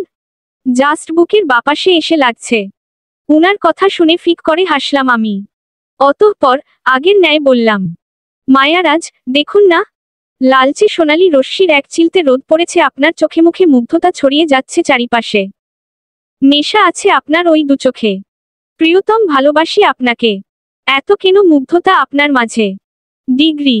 আমাদের জনে দুষ্ট মিষ্টি সময়টার ভাটা পড়ল শ্বশুরের ডাকে। বাবা ডাইনিং টেবিলে বসে হাত ছেড়ে বললেন, জবা, আমার নাস্তাটা দিয়ে যাও মা, আমার একটু তাড়া আছে আজ। উনার কথা শুনে আমার জনই হকচকিয়ে উঠলাম। মিনিট খানিক সময় নিয়ে নিজেদের সামলে ডাইনিং রুমে আসলাম আমি। আমার পিছনে পিছনে সাইমনও এসেছে। আজ শুক্রবার, ছুটির দিন। সেই সুবাদে আজ এখন অবধি কারো খাওয়া হয়নি। তন্মধ্যে সাইমন বললেন, জবা, সবার জন্য নাস্তা রেডি করো, আজ সবাই একসাথে খাবো। আচ্ছা বলে সবার জন্য নাস্তা রেডি করে নিলাম আমি। সাইমনি আজ কে মা, বোন, শাশুড়ি কে ডাকলেন। মিনিট পরেই চলে আসলো সবাই। আজ মাও এসেছে। সাইমনের ডাক উপেক্ষা করতে পারেনি। আমি সবাইকে খেতে দিয়ে নিজেও বসলাম খেতে। সাইমন খাবার মধ্যেই আমার শাশুড়িকে জিজ্ঞেস করলেন, মা, তোমার শরীরটা কেমন যাচ্ছে এখন? উনি এতক্ষণ গম্ভীর হয়ে বসে খেয়ে যাচ্ছিলেন। আমার মা কে যে তার সহ্য হয় না, তা তার আচরণই বলে দিচ্ছে। শুধু সাইমনের জন্য কিছু বলতে পারছে না। ছেলের কথা শুনে উনি মুখ কালো করে তৎক্ষণাৎ বললেন, আমার খোঁজ নেওয়ার সেই সময় কি আর তোর আছে? কত মানুষ হয়েছে আজকাল, হাঁটুর ব্যথাটা বেড়েছে। মায়ের কত মানুষের ইঙ্গিত বুঝতে বেগ পেতে হলো না সাইমনের। উনি চাইল আমার দিকে, একবার চারপাশে দৃষ্টি ঘুরিয়ে মায়ের দিকে তাকিয়ে হেসে বলল, তুমিও না মা, তোমার সাথে কারো তুলনা চলে বলো? মা তো সন্তানের কাছে সবার উপরে। তোমার হাঁটু ব্যথা যে বেড়েছে আমাকে আগে বলবে না?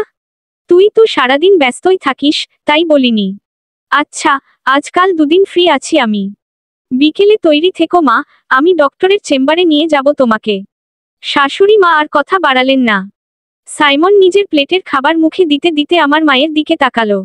মা মাথা নিচু করে খাবার নেড়ে যাচ্ছে। সাইমন ডাকলো, মামনি। মা চোখ তুলে সাইমনের দিকে তাকিয়ে বলল, জি বাবা। শুনলাম ঠিক মতো খাওয়া দাওয়া করছেন না আপনি?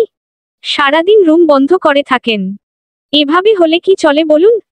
নাকি ছেলের বাড়িতে থাকতে অসুবিধা হচ্ছে আপনার? না না বাবা, কোনো অসুবিধা হচ্ছে না আমার। নিজেকে সামলাতে একটু সময় নিচ্ছি আমি। চিন্তা করো না, সময়ের সাথে নিজেকে মানিয়ে নিব আমি। এতটুকু বলেই মা অনবরত কাশতে শুরু করলো। শ্বাসকষ্টটা বেড়েছে মায়ের। এতটুকুতেই হাঁপিয়ে গিয়েছে। আমি পানির গ্লাস এগিয়ে দিলাম তাকে।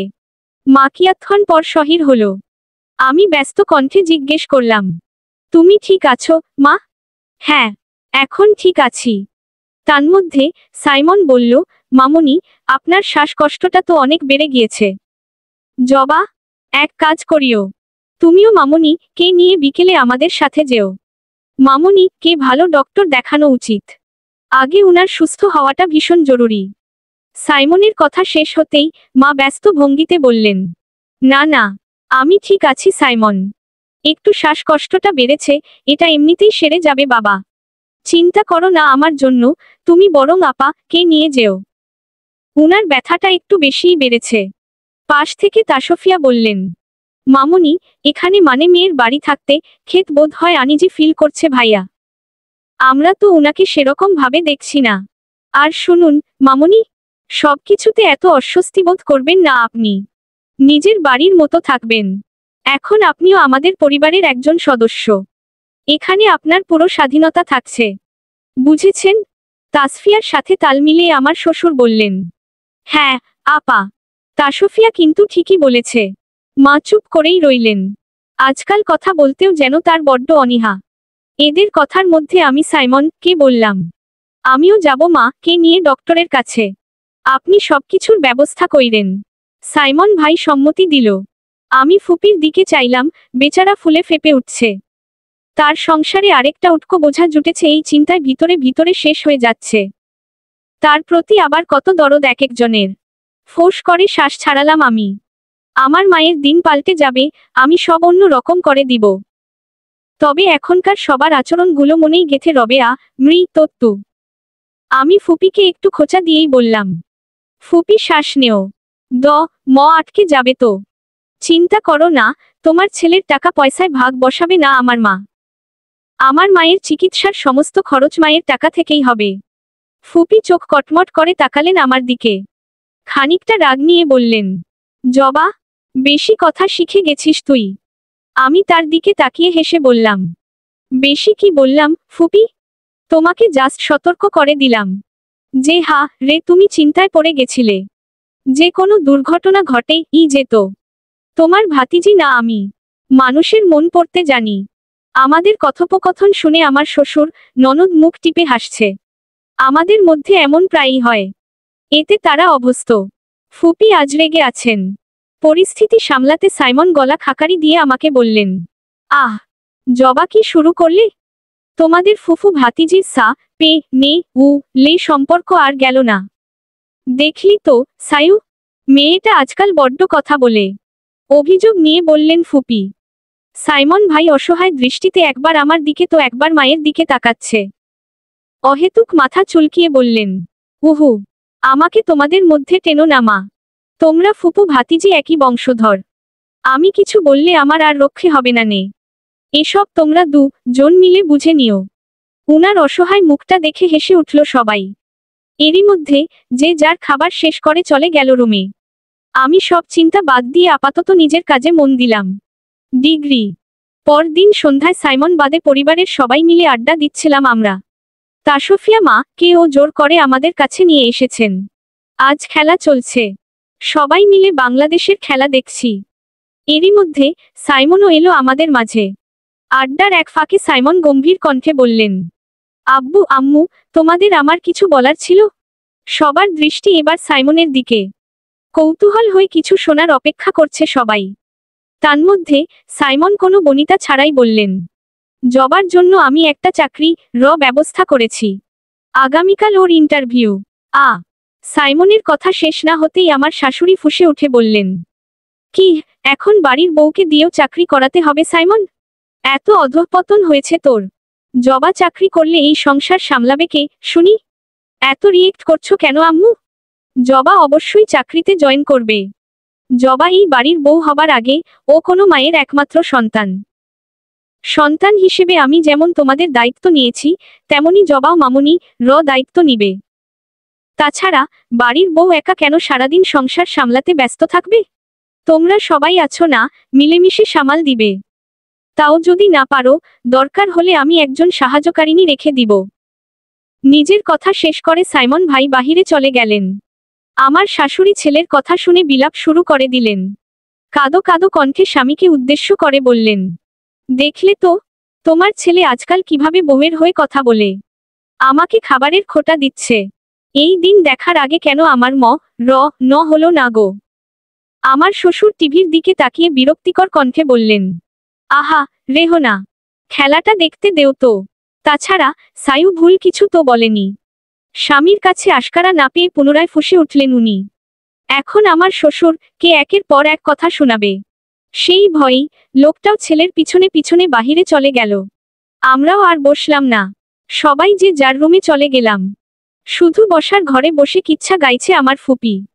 বারান্দায় আরাম কেদারায় বসে সিগারেটে একের পর এক শুকটান দিচ্ছেন আসলাম শেখ। লোকটার দিন বেশ ভালোই যাচ্ছে।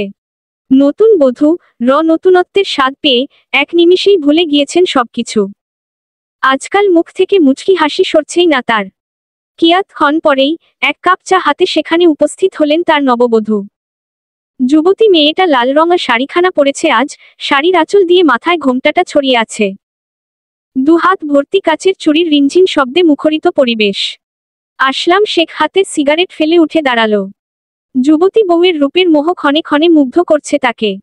ওষ্ঠের হাসি দয় আরও একটু গাঢ় হলো তার। তার বয়স্ক মনটাও যেন আজকাল 20 বছরের যুগকে পরিণত হয়েছে। মেয়েটা বোধহয় জাদু জানে। ধীর পায়ে মেয়েটার কাছে এগিয়ে আসলো আসলাম শেখ। তন্মধ্যে রূপা নামক নতুন বধূ চায়ের কাপ বাড়িয়ে দিয়ে মিহি কণ্ঠে বললেন, আপনার চা। আসলাম শেখ হাত বাড়িয়ে চাটাটি টেবিলে রেখে সকল দূরত্ব চুকিয়ে বউয়ের কাছে এগিয়ে আসলেন। রূপার কানে কাছে মুখ নিয়ে কিছু একটা ফিসফিস করে বলতেই মেয়েটা লজ্জায় মুখ লুকালো স্বামীর কাঁধে। আসলাম শেখ হাসল। পুনরায় বসে চা শেষ করে নিল। এরই মধ্যে নতুন বউ আবদার করে বসলেন, আমার আইসক্রিম খেতে ইচ্ছে করছে। তাকে আরেকটু আনন্দিত করতে আসলাম শেখ বললেন, পার্কে যাবে রূপা? আজ এই স্নিগ্ধময়ী সন্ধ্যায় তোমাকে নিয়ে ঘুরব। মেয়েটা খুশিতে লাফিয়ে উঠল। স্বামীর কাছে রিনিঝিন কণ্ঠে বললেন, সত্যিই যাবেন? আমাকে কিন্তু আজ অনেকগুলো মার্কেট করে দিতে হবে। মাথা নেড়ে সম্মতি জানালেন আসলাম শেখ। অতঃপর জনে বেরিয়ে পড়লেন ব্যস্তহীন পায়ে। যুবতী কন্যার সঙ্গ দিতে উড়ন্ত বালক হয়ে গেলেন তিনি। সেদিন আমাদের দুই মা কে শহর থেকে বড় ডক্টর দেখিয়ে এনেছি আমরা। এখন আমার মা আগের থেকে অনেকটা সুস্থ আছেন। ডক্টর জানিয়েছেন নিয়মিত ঔষধ ও তার দেওয়া রুলস ফলো করলে মা একদম সুস্থ হয়ে যাবেন। এখন মা মানিয়ে নিয়েছে নিজেকে। তবে নিজের সংসার ত্যাগ করার পর মা কে কখনো হাসতে দেখিনি আমি। আমিও 1 মাস হলো একটা প্রাইভেট কোম্পানিতে চাকরি পেয়ে গেছি। প্রথমে আমার শাশুড়ি অমত করলেও ছেলের সাথে জোর খাটাতে পারেনি। সাইমন বরাবরই তার সিদ্ধান্তে অটল, তার নেওয়া সিদ্ধান্ত কখনো নড়বড়ে হয় না। এই মানুষটাকে আমি আমার জীবনে পেয়ে নিজেকে ভাগ্যবতী মনে হয়। যে মেয়ের এমন একটা জীবন সঙ্গী পায়, তার আবার দুঃখ কিসের? এখন আর আমার কোনো কিছু ভেবে কষ্ট হয় না। অবশেষে দীর্ঘ 1 মাস কাজ করার পর আজই প্রথম বেতন পেলাম। মাস শেষে এইটুকু প্রাপ্তিতেই সব পরিশ্রম দূর হয়ে যায় যেন। আজ থেকে আমি আমার মায়ের সব দায়িত্ব পালন করব। ভাবতেই মনটা আনন্দে ভরে গেল। প্রথম বেতন পেয়ে চলে গেলাম মার্কেটে। একে একে সবার জন্য আজ নিজের টাকায় কেনাকাটা করে বাসায় চলে আসলাম। বসার ঘরেই বসেছিলেন সবাই। মা আমাকে দেখে এগিয়ে আসলো। আমি মাকে ঝাপটে জড়িয়ে ধরে কপালে চুমু খেলাম। মা আমার ক্লান্ত মুখটায় হাত বুলিয়ে দিয়ে আদুরে কণ্ঠে জিজ্ঞেস করল, কি হয়েছে মা? আজ এত খুশি কেন তুই? আমি মায়ের হাত ধরে হাসি মুখে বললাম, আজ থেকে তোমার সব দায়িত্ব তোমার মেয়ে নিবে মা। তোমার কোনো চিন্তা নেই, তোমার সব কষ্ট দূর করে দিব আমি। আজ অনেকগুলো দিন পরে মা বোধ হয় একটু হাসল। আমার মাথায় হাত বুলিয়ে দিয়ে বলল, পাগলি মেয়ে আমার। আমি মায়ের হাত ধরে ভিতরে চলে আসলাম। মা কে দাঁড় করিয়ে মায়ের জন্য আনা শাড়িটা গায়ে জড়িয়ে দিলাম। আজ মায়ের চোখে আনন্দে অশ্রুকণা চিকচিক করছে। মা মন ভরে দোয়া করলো আমার জন্য। একে একে জন্য আনা গিফটগুলো বুঝিয়ে দিলাম। আজ সবার মুখে স্নিগ্ধময়ী হাসি। এই হাসিটুকু আড়ালে রয়েছে আমার স্বামীর অবদান। ডিগ্রি। রাত 10টায় অফিস থেকে সাইমন ভাই এলো। গোসল করে বেরুতেই তার জন্য আনা একটা পাঞ্জাবি প্যাকেট হাতে দিয়ে বললাম, আমার মায়ারাজ, দেখুন তো পছন্দ হয়েছে কিনা। উনি ভ্রু কুঁচকে জিজ্ঞেস করল, কি এটা? আরে খুলেই দেখুন না। উনি কথা না বাড়িয়ে বিছানায় বসে নীল রঙা পাঞ্জাবিটা দেখে গম্ভীর হয়ে বসে রইলেন। উনার এমন প্রতিক্রিয়া দেখে আমি মুখ কালো করে বললাম, কি হলো, পছন্দ হয়নি তাই না? উনি আমার কথা শুনে হঠাৎ হাসল কিঞ্চিত। আমাকে উনার পাশে বসিয়ে গাল ছুঁয়ে বললেন, উহু, কি বলছো জবাজান? তুমি জানো আমি কতটা খুশি হয়েছি। আমি জাস্ট সারপ্রাইজ হয়ে গিয়েছি। আমি উনার কথায় খানিকটা লজ্জা পেলাম। বিয়ের পর এটাই ছিল উনাকে দেওয়া আমার প্রথম গিফট। উনি ততক্ষণাৎ উঠে পাঞ্জাবিটা গায়ে দিয়ে আয়নায় নিজেকে খুঁটিয়ে খুঁটিয়ে দেখছে। আর আমি আর চোখে দেখছি আমার মায়ারাজকে। মানুষটার মুখ থেকে হাসিটা সরছেই না। উনার মুখের হাসিটা বলে দিচ্ছে মানুষটা সামান্য গিফটে কতটা খুশি হয়েছে। এই হাসিটা দেখার জন্য হলেও মাঝে মাঝে প্রিয় মানুষটাকে গিফট দিলে মন্দ হয় না। আজ খুব করে উপলব্ধি করলাম আমি সংসারের পাশাপাশি একটা মেয়ের কিছু উপার্জন ভীষণ দরকার। ভীষণ। পরদিন সকালে রান্না করছিলাম আমি, আমাকে টুকটাক সাহায্য করছে আর গল্প করছে মা। এমন সময় রিনা মেয়েটা দৌড়ে এসে হাঁপাতে হাঁপাতে বললেন, ভাইজান আপনারে শীঘ্রই রুমে ডাকে আপা। আমি বাকি রান্নাটা রিনা কে বুঝিয়ে দিয়ে দ্রুত রুমে দিকে পা বাড়ালাম। দিন 15 হয়েছে রিনাকে সাহায্যকারিণী হিসেবে রেখে দিয়েছে সাইমন।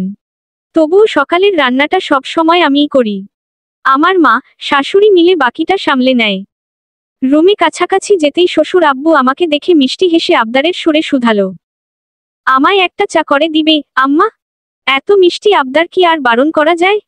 আমি মুচকি হেসে বললাম, আচ্ছা আব্বু, আপনি একটু অপেক্ষা করুন, আমি চা করে নিয়ে আসছি। পাশ থেকে শাশুড়ি পান চিবাতে চিবাতে ফোড়ন কেটে শ্বশুরকে বলল, এই সকাল বেলা উঠেই খালি পেটে তোমার চা খেতে হবে?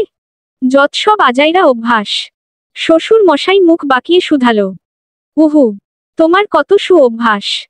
তুমি যে সকাল বেলা উঠেই এক গাল পান মুখে দিয়ে ফো স করো, যেখানে ডক্টর পান খেতে তোমাকে বারণ করেছে। এই আমার পান নিয়ে একদম বাজে মন্তব্য করবে না তুমি। আমি খাইলে সেটা ভিন্ন ব্যাপার। তাছাড়া পান খেলে দাঁত ভালো থাকে, ডাক্তার তো আর বুঝে না সেসব। কিন্তু চা স্বাস্থ্যের জন্য ক্ষতিকর, ভাব নিয়ে বলল আমার শাশুড়ি। এদের ঝগড়া দেখে আমি খানিকটা হেসে বলে উঠলাম, আহা, ফুপি সকাল বেলা কি শুরু করলে? ফুপি আহ্লাদি কণ্ঠে বললেন, আমি কি করলাম? সব সময় তো তোর শ্বশুরই শুরু করে। পাশ থেকে শ্বশুর মশাই খেকিয়ে বললেন, হ্যাঁ হ্যাঁ, এখন সব দোষ তো আমারই। তুমি তো নিষ্পাপ বাচ্চা মেয়ে। আবার জনের রক লেগে গিয়েছে। এরা জন এমনই, সারাক্ষণ একজন আরেক জনের পিছনে পড়ে থাকে। এদের চিল্লাপাল্লা শুনে রুম থেকে বেরিয়ে আসলো সাইমন, তা সোফিয়া। দুই ভাইবোন বিরক্তিকর কণ্ঠে একসাথে বলে উঠল, কি হয়েছে এখানে? ছেলে মেয়েকে দেখে জন থেমে গেলেন, কেউ কিছু বললেন না। আমি আস্তে করে বললাম, কি আর হবে, যা সব সময় হয়। বিরক্ত হলো ওরা দুই ভাইবোন। এসবে যেন সবাই অভ্যস্ত এখন। তাসফিয়া নিজের রুমে যেতে যেতে বললেন, এরা আর ভালো হবে না। সাইমন ভাই পরক্ষণে আমার দিকে তাকিয়ে গম্ভীর কণ্ঠে বললেন, এখানে দাঁড়িয়ে কি দেখছো জবা? আমি তোমায় ডেকেছিলাম, শুনতে পাওনি? হ্যাঁ, শুনেছি। তুমি একটু অপেক্ষা করো, আমি বাবাকে একটা চা করে দিয়ে আসতেছি। সাইমন দাঁত কটমট করে চলে গেল। শ্বশুর মশাই খবরের কাগজে মুখ ডুবালো। শাশুড়ি বিছানা ছেড়ে উঠে বসলেন। আমার দিকে তাকিয়ে মৃদু দমকে বললেন, সাইমন তোকে দেখলো না জবা, শুনতে পাসনি? একদমই আমার ছেলেটার খেয়াল রাখিস না তুই। যা গিয়ে দেখ কি লাগবে ওর। ফুপি আসলে চা হয়েছে হয়েছে, যা তো তুই। বুড়োর চাটা আমি করে দিচ্ছি। আমি আর কথা বাড়ালাম না, মুচকি হেসে মাথা নাড়ালাম। ইদানিং ফুপির ব্যবহারটাও কিছুটা পরিবর্তন হয়েছে। আগের মতো গমগমে স্বভাবটা আর নেই। আমি আনমনে হাসলাম, সবই টাকার খেল। টাকা টাকা টাকাই যেন সব। আমি আর এসবে মাথা ঘামালাম না। এক দৌড়ে রুমে চলে আসলাম। বর মহাশয় খাটে আধশোয়া হয়ে রিল্যাক্সে ফোন ঘাঁটছেন। আমি তার কিনারায় বসে তড়িঘড়ি করে জিজ্ঞেস করলাম, কি বলবেন জাহাপনা? এত জরুরি তলব যে? উনি ফোনের দিকে তাকিয়েই গম্ভীর কণ্ঠে শুধালো, সে আর সময় মতো পেলাম কই? বুঝলাম রেগে আছে আমার বরটা। আমি বাধ্য বউয়ের মতো কানে হাত দিয়ে আদুরে কণ্ঠে বললাম, সরি মায়ারাজ, আমার একটু লেট হয়ে গেল, এখন বলুন না। এখন ফিলিংস নষ্ট হয়ে গেছে। মানে মানে আমার এতক্ষণ প্রেম প্রেম পাচ্ছিল, এখন পাচ্ছে না। আচ্ছা এই ব্যাপার, এতটুকুতেই প্রেম ফুরিয়ে গেছে আপনার? মুখ কালো করে বললাম আমি। উনি হাতের ফোন রেখে আমার চোখে চোখ রেখে নেশালো কণ্ঠে শুধালো, তোমার প্রতি আমার এই প্রেম ফুরাবার নয় জবাজান। এই প্রেম তত্ত্ব হয়েই থাকবে আজীবন। আমি দৃষ্টি নামিয়ে নিয়ে ততক্ষণাৎ উঠে দাঁড়ালাম। এই চোখের গভীরতায় তাকানোর সাধ্য আমার নেই। এই মায়াবী চোখ টোয় যতবার চেয়েছি ঠিক ততবার নতুন করে প্রেমে পড়ছি তাহার। লোকটা ক্ষণে ক্ষণে মুগ্ধ করে আমায়। উনার ভিতরে অলৌকিক শক্তি আছে বোধ হয়, যা দিয়ে বারবার আকর্ষণ করছে আমায়। আমি শুকনো ঢোক গিলে ততক্ষণাৎ মিছে রাগ দেখিয়ে বললাম, হয়েছে, সে তো দেখতেই পেলাম। পুরাতন হয়ে গিয়েছি কিনা।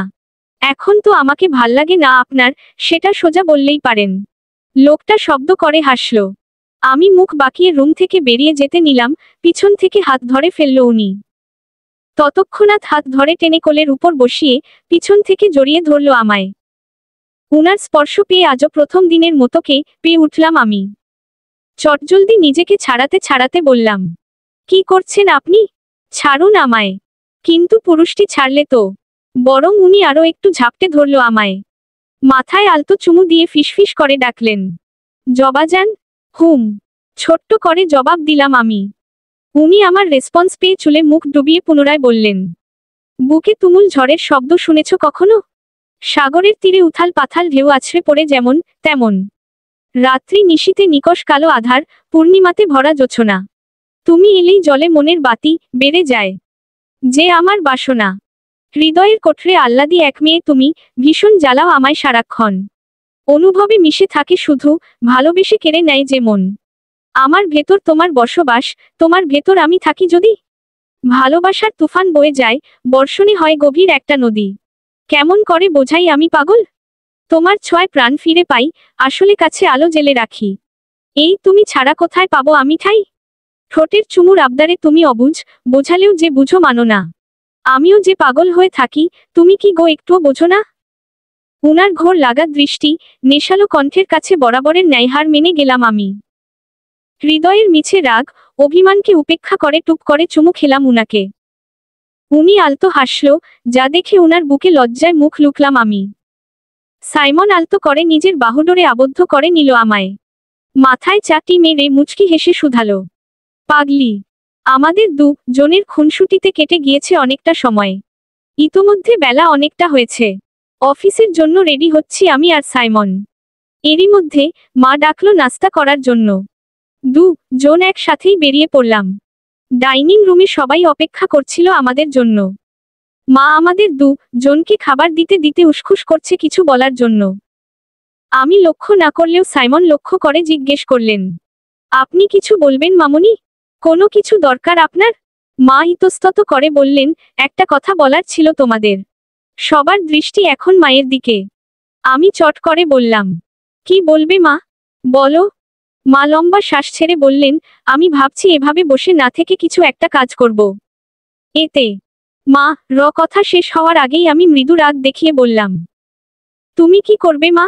এমনিতেই তুমি কত অসুস্থ। তাছাড়া আমি থাকতে তোমার কেন কাজ করতে হবে মা? আমি কি মরে গেছি? ছি, সে কি কথা? রেগে যাচ্ছিস কেন মা? আসলে আমি থাক। তুমি এসব চিন্তা করো না। আমি আছি না মা? তুমি অসুস্থ, বয়স হয়েছে। এখন এসব চিন্তা মাথা থেকে বের করে নিজের একটু যত্ন নেও। আমি ঠিক পারবো জবা। বয়স হয়েছে তো কি হয়েছে? ইচ্ছে শক্তিই বড়। জানিস, ক্লান্ত শরীর আর ক্ষুধার্ত অবস্থায় বেশি দূর পাড়ি দেওয়া যায় না। কিন্তু শক্ত মন আর সাহসী মানুষ ক্লান্ত আর ক্ষুধার্তকে তোয়াক্কা করে না। কিন্তু মা। আচমকা আমায় থামিয়ে দিল সাইমন বলল, আহ জবা, চুপ করো না।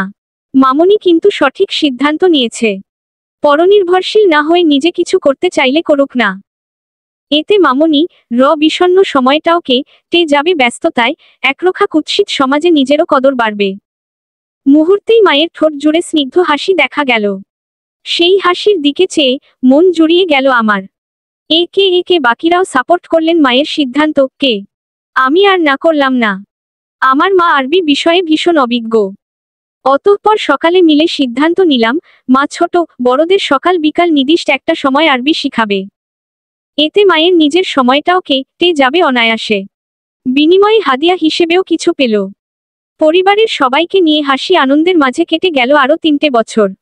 কি করে যে 3টে বছর গত হলো টেরি পেলাম না আমি।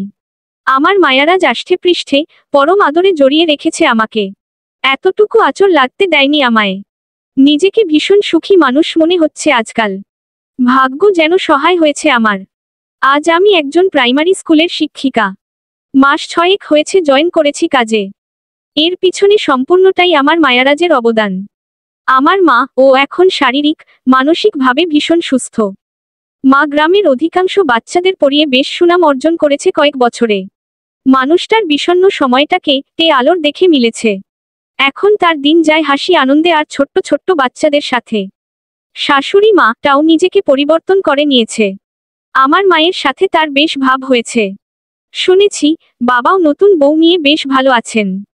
বাবা সমস্ত সম্পদ তার নামে লিখে দিয়েছে। এতে আমার কিছু যায় আসে না। যে মানুষটা ঘৃণার আদুলি জুড়ে বসবাস করছে, তার জায়গা জমি পাওয়ার আশা কখনো রাখিনি। আমি মনে করি আমার বাবা মৃত্যু। এতে আমার দুঃখ হয় না আর। আমার আস্ত সুখের একটা রাজ্য রয়েছে। মানসিক শান্তি জন্য আমার মায়ারাজ রয়েছে। আমাদের পরিবারে মানুষগুলো আজ একটু বেশিই খুশি। আজ ডক্টর জানিয়েছে আমার সুখের রাজ্যে নতুন অতিথি আসছে। প্রথমবার মা হওয়ার অনুভূতির সাথে পরিচিত আমি। এ যেন এক অন্য রকম সুখ। সাইমনের ঠোঁটের কোণের হাসিটা সরছেই না যেন। ডক্টর দেখিয়ে আসার পর থেকে আমার পেট জড়িয়ে শুয়ে আছে লোকটা। এরই মধ্যে আমি উনার মাথায় হাত বুলিয়ে দিয়ে মৃদু হেসে বললাম, এবার তো ছাড়ুন আমায়। কেউ এসে এভাবে দেখলে কি বলবে বলুন তো? উনি আমার ঠোঁটে আঙুল রেখে থামিয়ে দিয়ে আহ্লাদি কণ্ঠে বললেন, হুশ, আমার বউ আমি জড়িয়ে রেখেছি, দরকার হলে কোলে করে রাখবো, তাতে কার বাপের কি? আমি উনার কথা শুনে হকচকিয়ে উঠে বলালাম, কি? উনি হাসল। আমার পেট আলতো করে ছুঁয়ে বললেন, এখানে আমাদের ভালোবাসার চিহ্ন বেড়ে উঠছে, জবা। ইস জবা জান, আমার যে আজ কতটা আনন্দে লাগছে জান, তোমাকে বুঝাতে পারবো না। তোমাকে অনেক অনেক ধন্যবাদ জান, এত সুন্দর এক অনুভূতির সাথে পরিচয় করিয়ে দিবার জন্য। ভালোবাসি আমার বাচ্চার আম্মু। সুখে আজ অশ্রুকনারা ভিড় করছে আমার চোখে। উনি জলটুকু গড়িয়ে পড়ার আগেই মুছে দিল। আবারও ব্যস্ত হয়ে অনাগত সন্তানে কে নিয়ে হাজারটা স্বপ্ন বুনছে, কখনো আনমনে হাসছে। আমি মুগ্ধ হয়ে সেই হাসিটা কাছ থেকে উপলব্ধি করছি। আর আমার ছোট্ট সোনার আগমনের প্রহর গুনছি। দেখতে দেখতে প্রেগনেন্সির 8টি মাস কেটে গিয়েছে। আর মায়ে 2 মাস। ছোট্ট একটা প্রাণ আসবে আমার ঘরে। আমাদের অস্তিত্বের আগমনের জন্য স্কুল থেকে ছুটি নিয়ে অবসরে আছি আমি। আজ দুপুরে খেয়ে সেই থেকে শুয়ে আছি আমি। ডক্টর সম্পূর্ণ বেড রেস্ট দিয়েছে আমাকে। বিকেল টাইমটায় বড্ড বোরিং লাগছে আমার। সাইমন ভাই এখনো তার অফিসে, অনেকটা ব্যস্ত সময় পার করছে মানুষটা। তবুও অফিসে থাকাকালীন সময় বের করে বার কয়েক খোঁজ নিতে ভুলে না সে। লোকটার কথা ভাবতেই আনমনে ওষ্ঠদয় হাসির ঝলক দেখা গেল। আমি শোয়া থেকে উঠে বসলাম, অবসর সময় কাটাতে একটা উপন্যাসের বই হাতে নিলাম। এরই মধ্যে আমার মা গরম দুধ নিয়ে হাজির, তার পিছনে পিছনে ফুপি। আমাকে বসে থাকতে দেখে ফুপি ব্যস্ত কণ্ঠে বললেন, এই অসময়ে বসে বসে কি পড়ছিস? ভরা পেট নিয়ে এত নড়াচড়া করিস না তো, জবা। আমার নাত নাতনি যেন কষ্ট না পায়। খবরদার। বলতে বলতে বইটা কেড়ে নিলেন উনি। তন্মধ্যে মা দুধের গ্লাসটা হাত বাড়িয়ে দিয়ে আদেশ জারি করলেন, গরম গরম দুধটা খেয়ে শুয়ে পড় দেখি। আমি মুখ কালো করে বললাম, এখন খেতে ইচ্ছে করছে না মা, পেট ভরা লাগছে। কিন্তু শেষ রক্ষা হলো না। 2 মা মিলে দুধের পুষ্টি ও উপকারিতা সম্পর্কে জ্ঞান জুড়ে দিলেন। আমি কথা না বাড়িয়ে খেয়ে শুয়ে পড়লাম। মা আমার পাশে বসে মাথায় হাত বুলিয়ে দিচ্ছেন, ফুপি তার অনাগত নাত নাতনির সাথে কথা বলছে। এদের হাব ভাব দেখলে মনে হচ্ছে দুনিয়ায় একমাত্র আমারই বাচ্চা হচ্ছে। আমি এসব ভীষণ এনজয় করছি। ভাগ্য করে এমন পরিবার পেয়েছি আমি। আলহামদুলিল্লাহ। দিন যাচ্ছে যত, সবাই আবেগে আপ্লুত। বাচ্চা নিয়ে এক একজন এক এক রকম প্ল্যানিং করছে। সবার ভিতরে ভীষণ ইন্টারেস্ট কাজ করছে, প্রথম বাচ্চা বলে কথা। বাসার সবাই এখন আমায় ভীষণ যত্ন করছে। এদের পাগলামো দেখে আনমনে হাসি পায় আমার। ডিগ্রি। মায়ের আদুরে ছোঁয়া পেয়ে নিজের অজান্তেই ঘুমিয়ে গিয়েছিলাম আমি। শেষ বিকেলে সাইমনের ডাকে ঘুম ভাঙে আমার। উনার রাতে ফেরার কথা। এই সময়ে উনাকে দেখে একটু অবাকই হয়েছি আমি, তবে প্রকাশ করলাম না। সারাদিন পর উনাকে দেখে চোখ জুড়ালো আমার। আমি কিঞ্চিত হাসলাম। লোকটা খানিকক্ষণ হলো ফিরেছে, ভেজা চুল দিয়ে পানি গড়িয়ে পড়ছে, বোধ হয় এসেই গোসল দিয়েছে। আমি ভারী পেটটা নিয়ে উঠার চেষ্টা করলাম, তন্মধ্যে সাইমন এসে উঠতে সাহায্য করলো আমায়। পরক্ষণে আমার কাছে ঘেঁষে বসল। মোলায়েম কণ্ঠে শুধালো, ঘুম হয়েছে জবাজান? আমি মাথা নেড়ে বললাম, ভীষণ।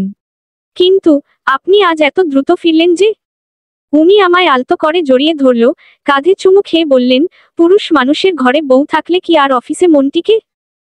তোমার আদর পাওয়ার জন্য মনটা আনচান আনচান করছিল, তাই চলে এসেছি। আমি উনার চুল টেনে দিয়ে চোখ পাকিয়ে বললাম, ঢং।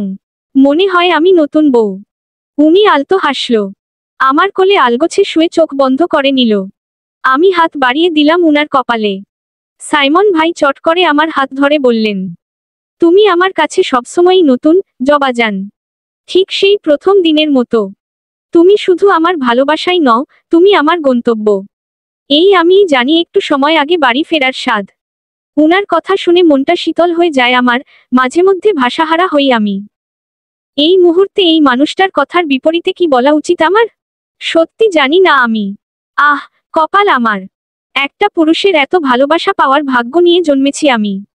এই মুহূর্তে আমি চুপ রইলাম, নীরব থেকে শুধু অনুভব করলাম আমার মায়ারাজ কে।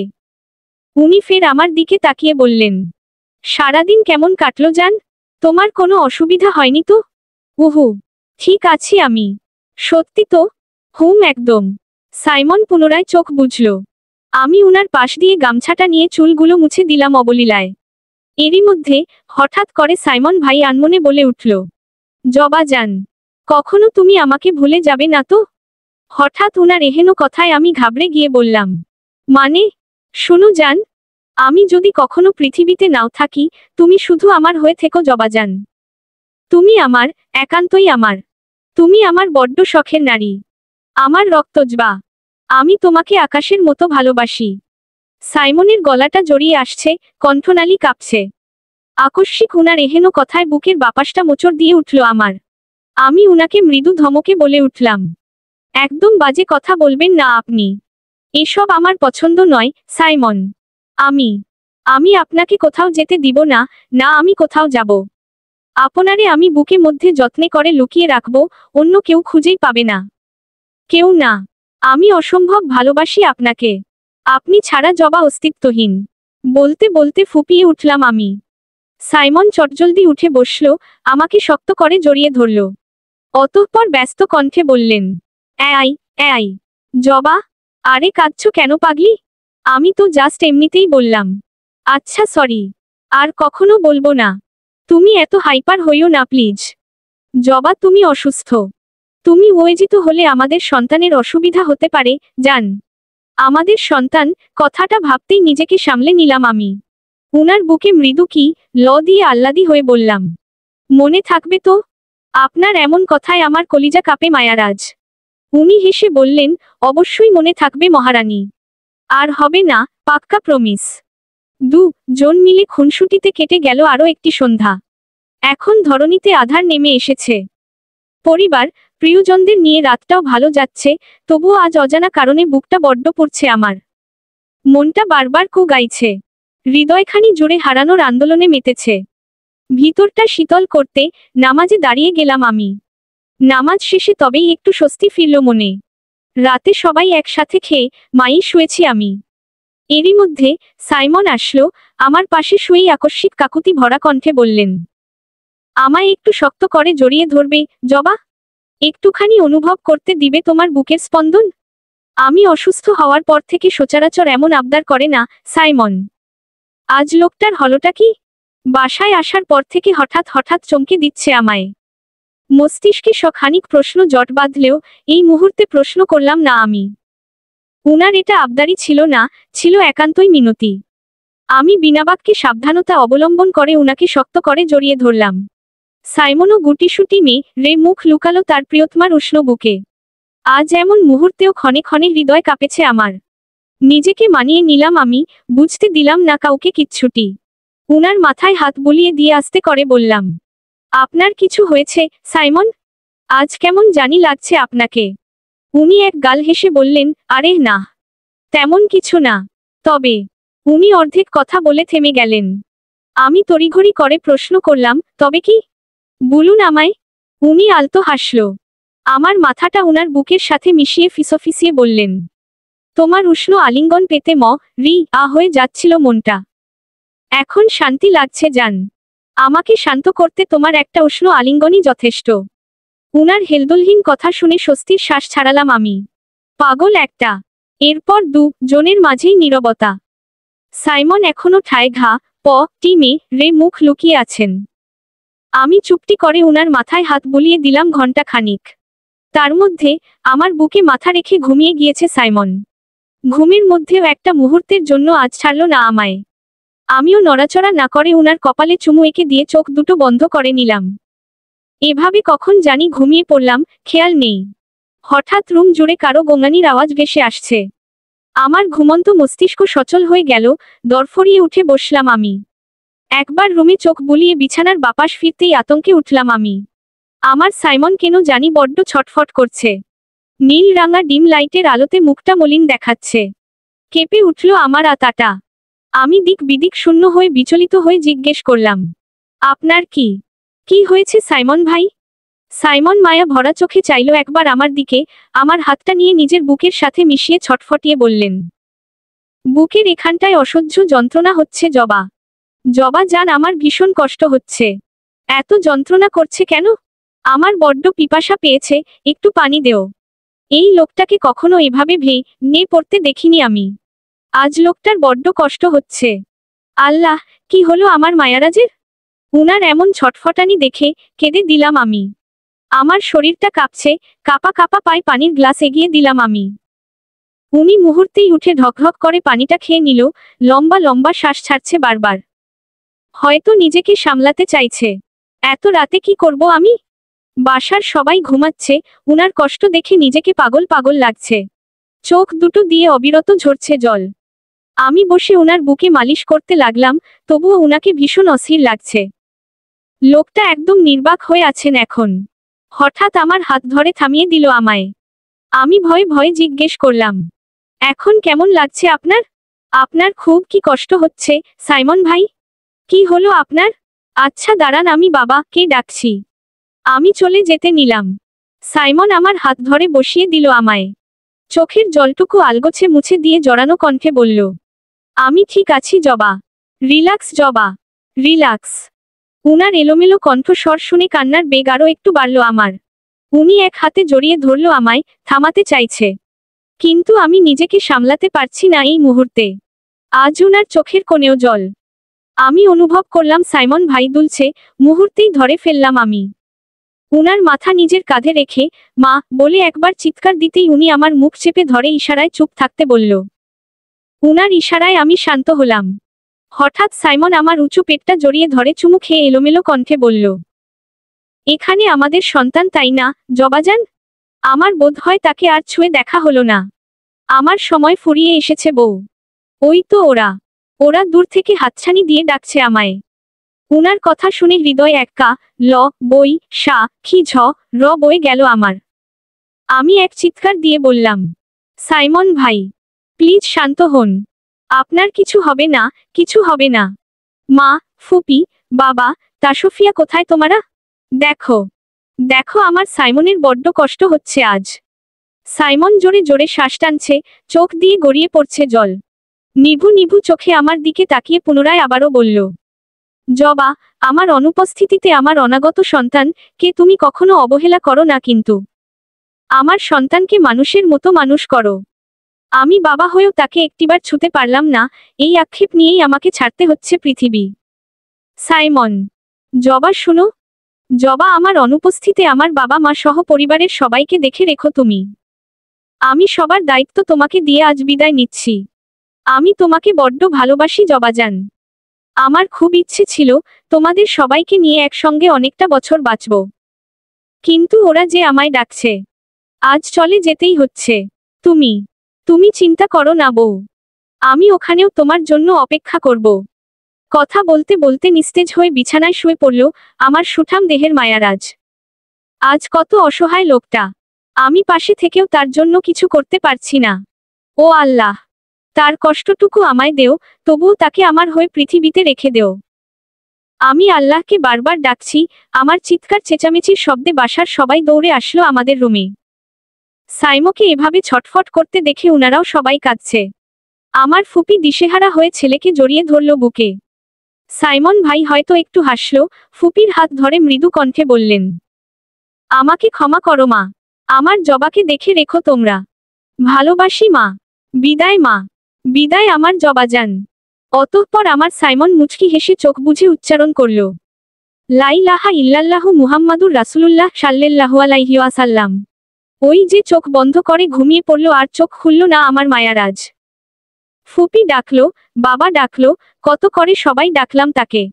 কিন্তু আমার মায়ারাজের ঘুমই ভাঙছে না। হঠাৎ করে শান্ত হয়ে গেলাম আমি। আমার সাইমনের কিচ্ছু হয়নি। না না, কিচ্ছু হয়নি ওর। আমার মায়ারাজ কথা দিয়েছে আমাকে, আমাকে একা রেখে কোথাও যাবে না সে। কিন্তু আশ্চর্য, আমার সাইমনকে ঘিরে কাঁদছে সবাই। ফুপির হুঁশ নেই, বাবা মাথায় হাত দিয়ে কাঁদছে। আমি বুঝলামই না, উনারা কাঁদছে কেন। আমার সাইমনের বুকে বড্ড ব্যথা, কই একটু শান্তিতে ঘুমোচ্ছে লোকটা, তাও সহ্য হয় না উনাদের। আমি আমি এবার উনাদের সবাইকে ধমক দিয়ে কড়া গলায় বললাম, কি সমস্যা তোমাদের? উনাকে ঘুমাতে দিচ্ছ না কেন?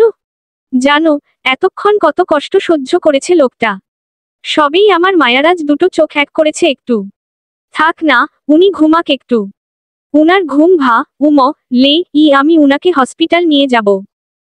তারপর দেখবে সে একদম সুস্থ। বুঝেছ তোমরা? এত কান্নাকাটি করো না তো।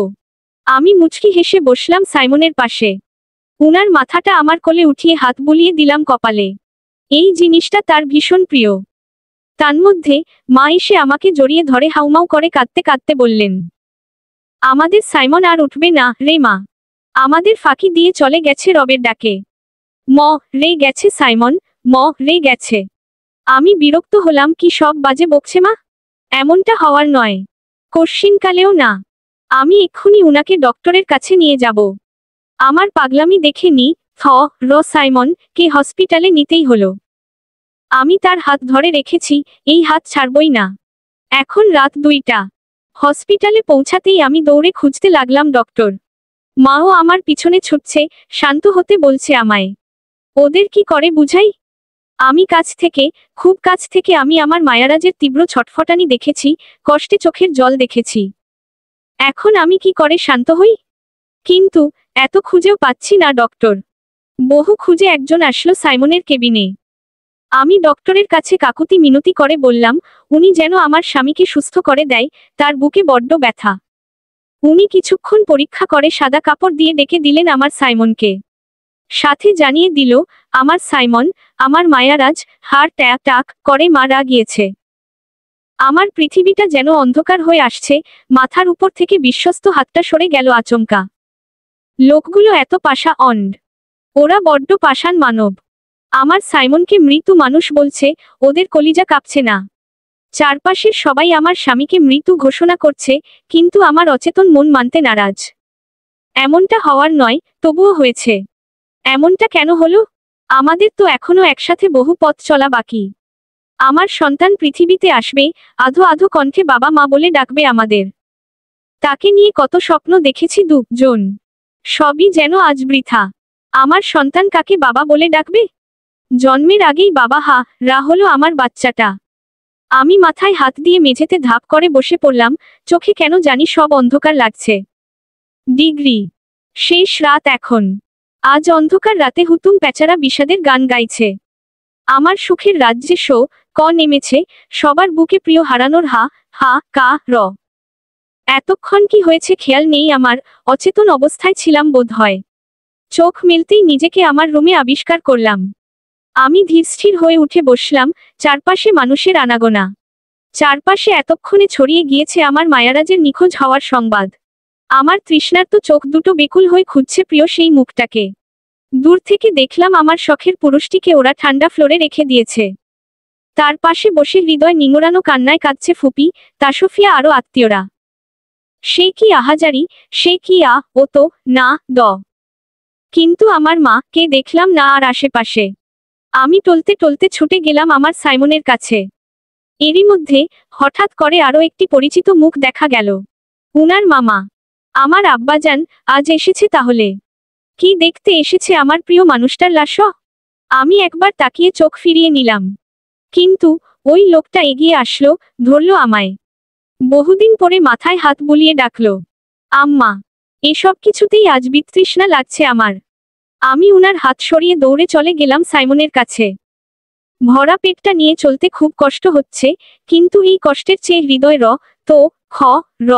যে বড্ড বেশি। আমি মেঝেতে বসে এক দৃষ্টিতে তাকিয়ে রইলাম সেই স্নিগ্ধ মুখপানে। আজ উনাকে আরো আকর্ষণীয় লাগছে, রূপে মোহগ্রস্ত হয়ে আমি চোখ ফিরাইতে পারছি না। কিন্তু একই, আমার চোখের অশ্রুগুলো অনবরত ঝড়ে ভিজে দিচ্ছে উনার মায়াবী মুখটা। আমি দেরি না করে ভীষণ যত্ন করে শাড়ির আঁচল দিয়ে মুছে দিলাম জলটুকু। আমি জানি লোকটা আমার কান্না সহ্য করতে পারে না, তবুও কেন কাঁদছি আমি?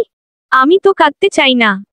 তড়িঘড়ি করে নিজের চোখটা মুছে ওনার গাল ছুঁয়ে ভাঙা কণ্ঠে ডাকলাম, এই সাইমন, আমার মায়ারাজ, উঠো তুমি, আর কত ঘুমাবে? কিন্তু আমার প্রিয় পুরুষটি আজ বড্ড পাষাণ। হৃদয়হীন লোকটা আর উঠলই না। এত ডাকছি তাও আমার ডাকে সে একটি বার সাড়া অবধি দিল না। সে পাষাণ। হ্যাঁ, সে বড্ড পাষাণ। এলোমেলো, ছন্নছাড়া বিপর্যস্ত মেয়েটাকে দেখেও তার হৃদয় লাগছে না টান। সে তো পাষাণ। এভাবে কত সময় কেটে গেল জানি না। চারপাশে রোদের আলো লুকোচুরি খেলছে। লোকজন আয়োজন করছে মৃতত্ব দেহটাকে তার আসল ঠিকানায় পৌঁছে দিতে। আমার মায়ার বাঁধন ছিন্ন করে একটা সময় ওরা আমার মায়ারাজ কে নিয়ে গেল আমার কাছ থেকে। আমি কাঁদলাম, হাতজোড় করে নিতে বারণ করলাম, তাও ওরা নিয়ে গেল। আমার চোখের সামনে আমার প্রিয় পুরুষটাকে সাদা কাফনে মুখ ওড়িয়ে দিল। আমি অসহায় হয়ে দু চোখ মেলে দেখলাম শুধু, এত চেয়েও কিচ্ছুটি করতাম পারলাম না আমি। কত স্বপ্ন, কত ইচ্ছে ধুলোয় মিশে আমার মায়ারাজ আরাম করে শুয়ে আছে মাটির ঘর খানিতে। সে আর ফিরবে না। আমাকেও আর কেউ ডাকবে না সেই প্রিয় নাম ধরে, কারণে অকারণে কেউ বলবে না ভালোবাসি। হায় আফসোস, নিজের ভাগের সবটুকু ভালোবাসা দেওয়া হলো না তাকে। ফিরে এসো তুমি, ফিরে এসো আমার মায়ারাজ। থেকে যাও আমার সঙ্গে, ভেঙে দিয়ে সব নিয়ম নীতি। যেখানে তাকাই সবখানেই তো তোমার স্মৃতি। পরক্ষণে মস্তিষ্ক জানান দিল, মৃতত্ব মানুষগুলো চাইলেও আর ফিরে আসতে পারে না। আচ্ছা, প্রিয় মানুষগুলো কি এভাবেই কালে হারিয়ে যায়? বিধাতা এ কোন খেল খেলল? জীবন রঙ্গমঞ্চের রং কি ক্ষণে ক্ষণে বদলায়? হ্যাঁ বদলায় তো, এই যে বদলে গেল। জীবনের রং কখনো রঙিন, কখনো ধূসর।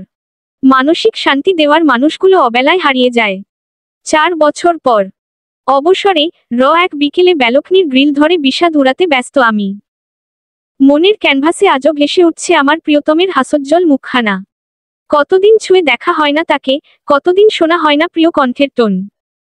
তার কথা ভাবতেই চোখ থেকে গড়িয়ে পড়ল 2 ফোঁটা জল। এমন সময় গুটি গুটি পায়ে ছোট্ট একটা বাচ্চা ছেলে দৌড়ে এসে 2 হাতে ঝাপটে ধরল আমায়। আধো আধো মায়া ভরা কণ্ঠে শুধালো, মাম্মা, আমাল মাম্মা, তুমি এখানে? আমি তোমায় কত জায়গায় জায়গায় খুঁজেছি। আমি নিজেকে সামলে মলিন হেসে কোলে নিলাম বাচ্চাটাকে। মাথায় স্নেহেতু হাত বুলিয়ে দিয়ে কোমল কণ্ঠে বললাম, মাম্মা এখানে বাবাই। কেন খুঁজেছ তাকে? আমার চোখের কোণের জলটুকু বাচ্চাটার চোখের আড়াল হয়নি। পরক্ষণেই সে ব্যস্ত হয়ে মায়ের চোখের জলটুকু মুছে দিয়ে বিচলিত হয়ে জিজ্ঞেস করলেন, তুমি আবালো কাঁদছ মাম্মা? তুমি কাঁদলে তোমার বাবাইর কষ্ট লাগে, তুমি জানো না? কাঁদছি না তো বাবাই, চোখে পোকা পড়েছে বোধ হয়।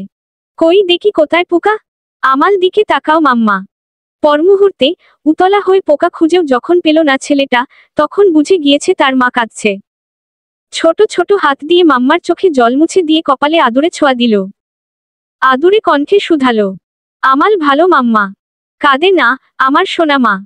এই যে তোমার বাবাই তোমার চোখের জল মুছে দিয়েতে। আবাল কাঁদলে কিন্তু আমি মেলা রাগ কলব করব। এত মায়া, এত আদর পেয়ে কি আর মা কাঁদতে পারে?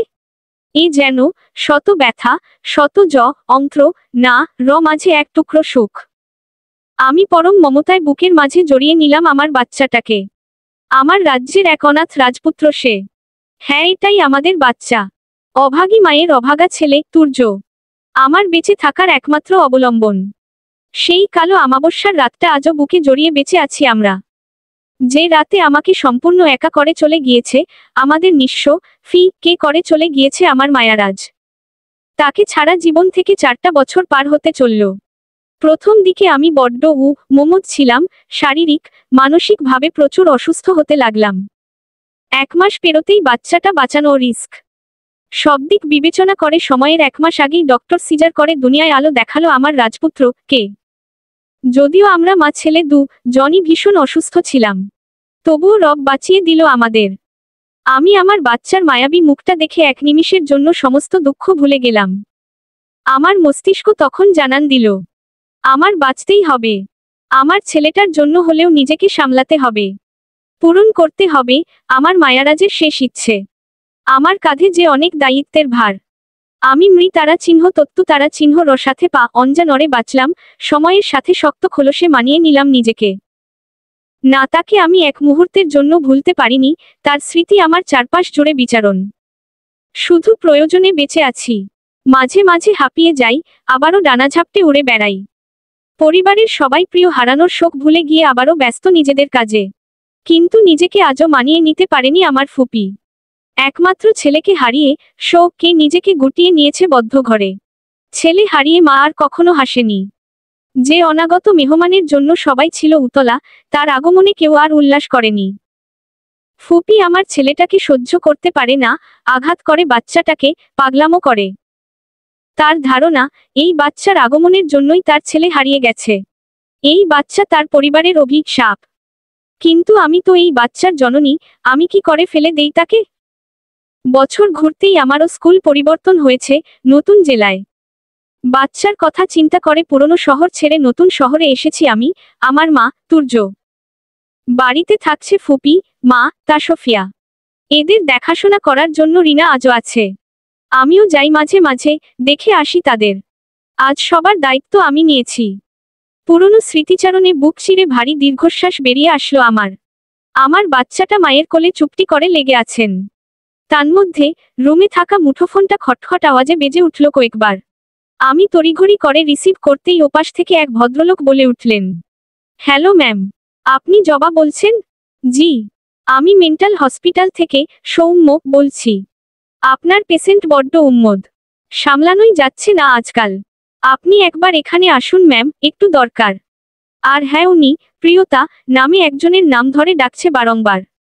উনি কি হয় তার প্রণাক্ত স্ত্রী। তাকে একবার নিয়ে আসা যাবে ম্যাম? আমার মনে হয় তাকে দেখলে উনার সুস্থ হওয়ার চান্স আছে। তা আর সম্ভব নয়। আমি আসতেছি, রাখছি এখন। লাইন কেটে দিলাম আমি। তুর্যকে মায়ের কাছে রেখে বেরিয়ে পড়লাম। ডিগ্রি সকল বাধা বিকিয়ে তুমি একবার এসো প্রিয়তা, ফিরে এসো একবার। তোমাকে দেখার লাইগা পোড়ানটা বড্ড আনচান করছে।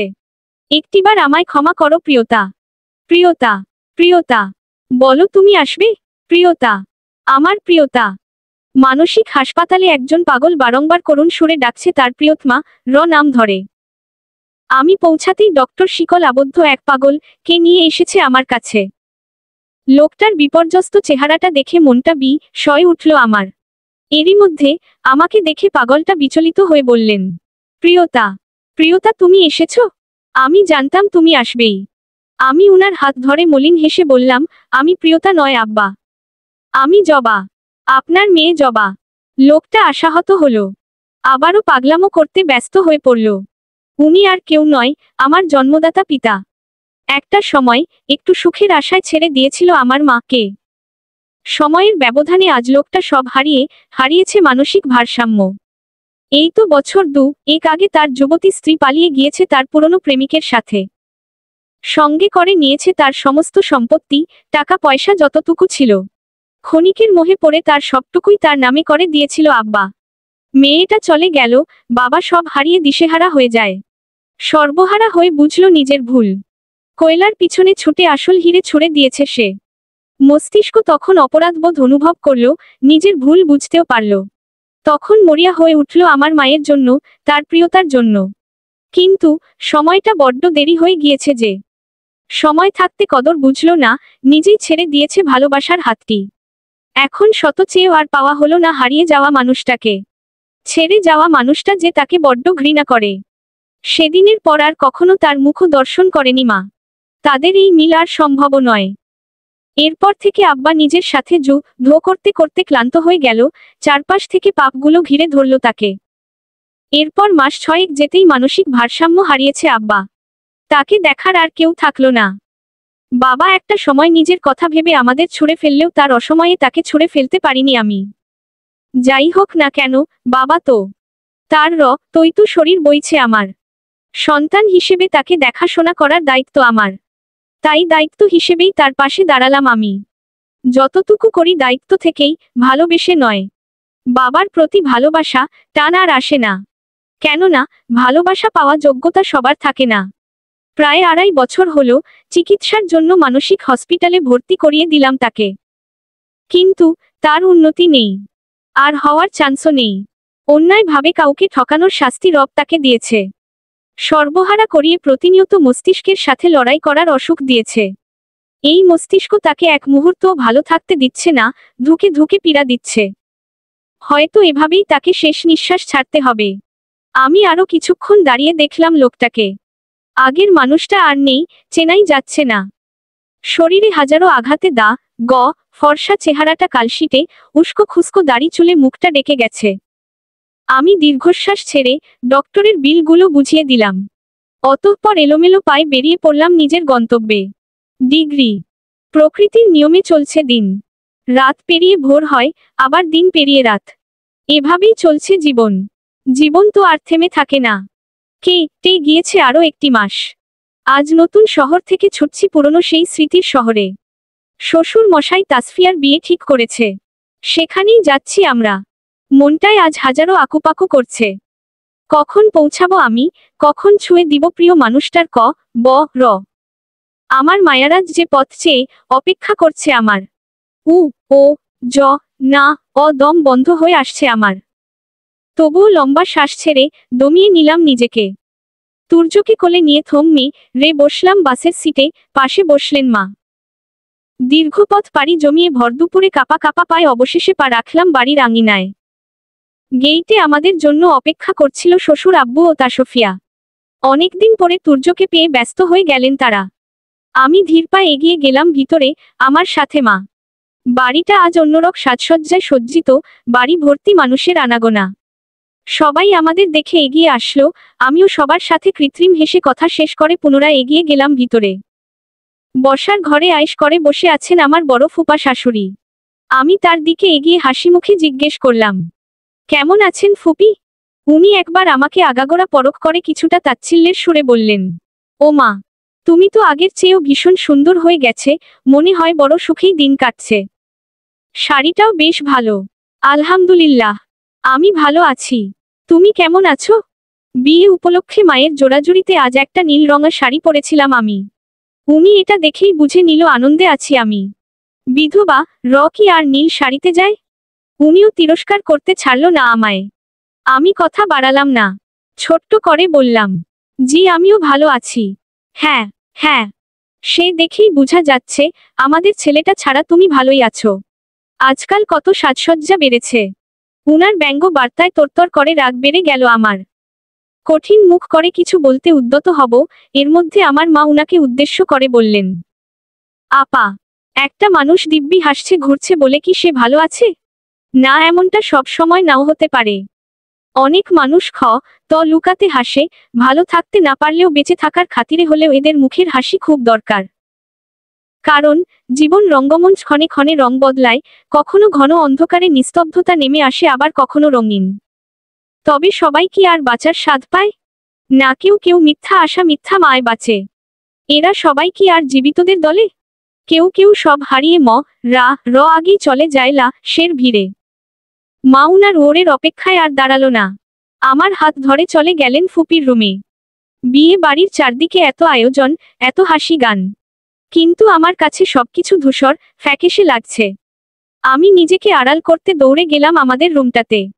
ছুঁয়ে ছুঁয়ে দেখতে লাগলাম রুমের প্রতিটা জিনিস। এখানে লেগে আছে আমার প্রিয় পুরুষের ছোঁয়া। আলমারি থেকে উনার একটা শার্ট বের করে নিজের শরীরে জড়িয়ে নিলাম, মনে হচ্ছে উনাকে জড়িয়ে আছি আমি। দীর্ঘ জার্নির পর শরীরটা ক্লান্ত লাগছে। আমি শুয়ে পড়লাম বেডে। একই বিছানার বাপাশটা যে খালি। নিস্তব্ধ রুমের হৃদয় জুড়ে শুরু হলো তীব্র হাহাকার। এক বুক আহাজারি নিয়ে চোখ লেগে আসছে আমার। হঠাৎ করে উনি আমায় দূর থেকে যেন প্রিয় নাম ধরে ডাকলো, জবাজান। আমি আনমনে জবাব দিলাম, বলো মায়ারাজ। উনি দূর থেকেই মায়ামো কণ্ঠে আবারও বললেন, জবাজান। ভুলে গেছো, ভুলে যেও না আমায়। আজও বড্ড ভালোবাসি তোমায়। আমি তোমার সঙ্গে থাকতে পারিনি তো কি হয়েছে? এই তো আমি আছি মাতাল হাওয়া হয়ে তোমার সঙ্গে। দেখো, আমি তোমার সঙ্গে থেকে যাব, আদিগন্ত নীল জলরাশি হয়ে। সবুজ পাতার নরম রোদ হয়ে থেকে যাব, আজীবন থেকে যাব তোমার হাসির সহস্রধারা ঝর্ণা হয়ে। জবাজান, তোমার ঘরের মানুষ হয়ে আমি নেই তো কি হয়েছে? আমি আছি তোমার জানালা বেয়ে গড়িয়ে পড়া জ্যোৎস্না হয়ে। আমি থেকে যাব তোমার গায়ের নকশি কাঁথা হয়ে। তোমার ডায়েরির ভাঁজে রাখার উপর কলম হয়ে থেকে যাব তোমার চশমার কাছে জমা কুয়াশা হয়ে। আমি অন্ধকারে আলো না হতে পারলেও তোমার সাহস হয়ে থেকে যাব। জবা যান, এখন তোমার হাত ধরতে পারছি না আমি, তো কি হয়েছে? আমি আছি তোমার ছায়ার সঙ্গে। আমি আজীবন তোমার গলার কাছে টকে রাখা কান্না হয়ে থেকে যাব, গোপন দীর্ঘশ্বাস হয়ে থেকে যাব। আমি আজও আছি তোমার বুকের প্রকোষ্ঠে রাখা মস্ত বড় আকাশ হয়ে। আমায় যদি দেখতে চাও, তাহলে ওই দূর আকাশের পানে তাকাও। বলতে বলতে দূরে মিলিয়ে গেল লোকটা। আমি আর দেখতে পারছি না তাকে। হঠাৎ করে চিৎকার দিয়ে আমি বললাম, মায়ারাজ, মায়ারাজ, যেও না, যেও না তুমি। তোমার জবাজান তোমায় এক মুহূর্তের জন্য ভুলে যায়নি। উনি থাকলোই না আর, হাওয়ায় মিলে গেল। এরই মধ্যে মা ডাকলো আমায়, ব্যস্ত কণ্ঠে শুধালো, কি হয়েছে জবা? চিৎকার দিয়ে উঠলি কেন? আমি মায়ের কোলে মাথা রেখে কেঁদে কেঁদে বললাম, মা, আমার সাইমন এসেছে। ওই দেখো, উনি আবার চলে যাচ্ছে। উনাকে যেতে বারণ করো মা। মা আমায় জড়িয়ে ধরল, পাশে দাঁড়িয়ে আমার বাচ্চাটা কাঁদছে। তুর্যর কান্না কানে আসতেই হুঁশ ফিরল আমার। পিটপিট করে চোখ মেলে দেখলাম, রুমে আলো জ্বলছে, কোথাও আমার সাইমন নেই। তার মানে উনি আমার স্বপ্নে এসেছিল। দরদর করে ঘামছে আমার শরীর। বড্ড জলতৃষ্ণা পেয়েছে। তন্মধ্যে মা পানির গ্লাস এগিয়ে দিয়ে বললেন, দুঃস্বপ্ন দেখেছিস মা? ভয় পাস না, এই যে মা কাছে। নে পানিটা খেয়ে নে সোনা। আমি তড়িঘড়ি করে খেয়ে নিলাম পানিটা। লম্বা শ্বাস ছেড়ে দম নিলাম। কোলে তুলে নিলাম বাচ্চাটাকে। ছেলেটা কোলে নিয়ে ছুটে গেলাম বারান্দায়। আকাশের দিকে তাকিয়ে বিড়বিড় করে বললাম, মায়ারাজ, রাতের আকাশে মেঘের দেখা নেই, অথচ মনের আকাশ জুড়ে শুধু তোমার দেখা পাই।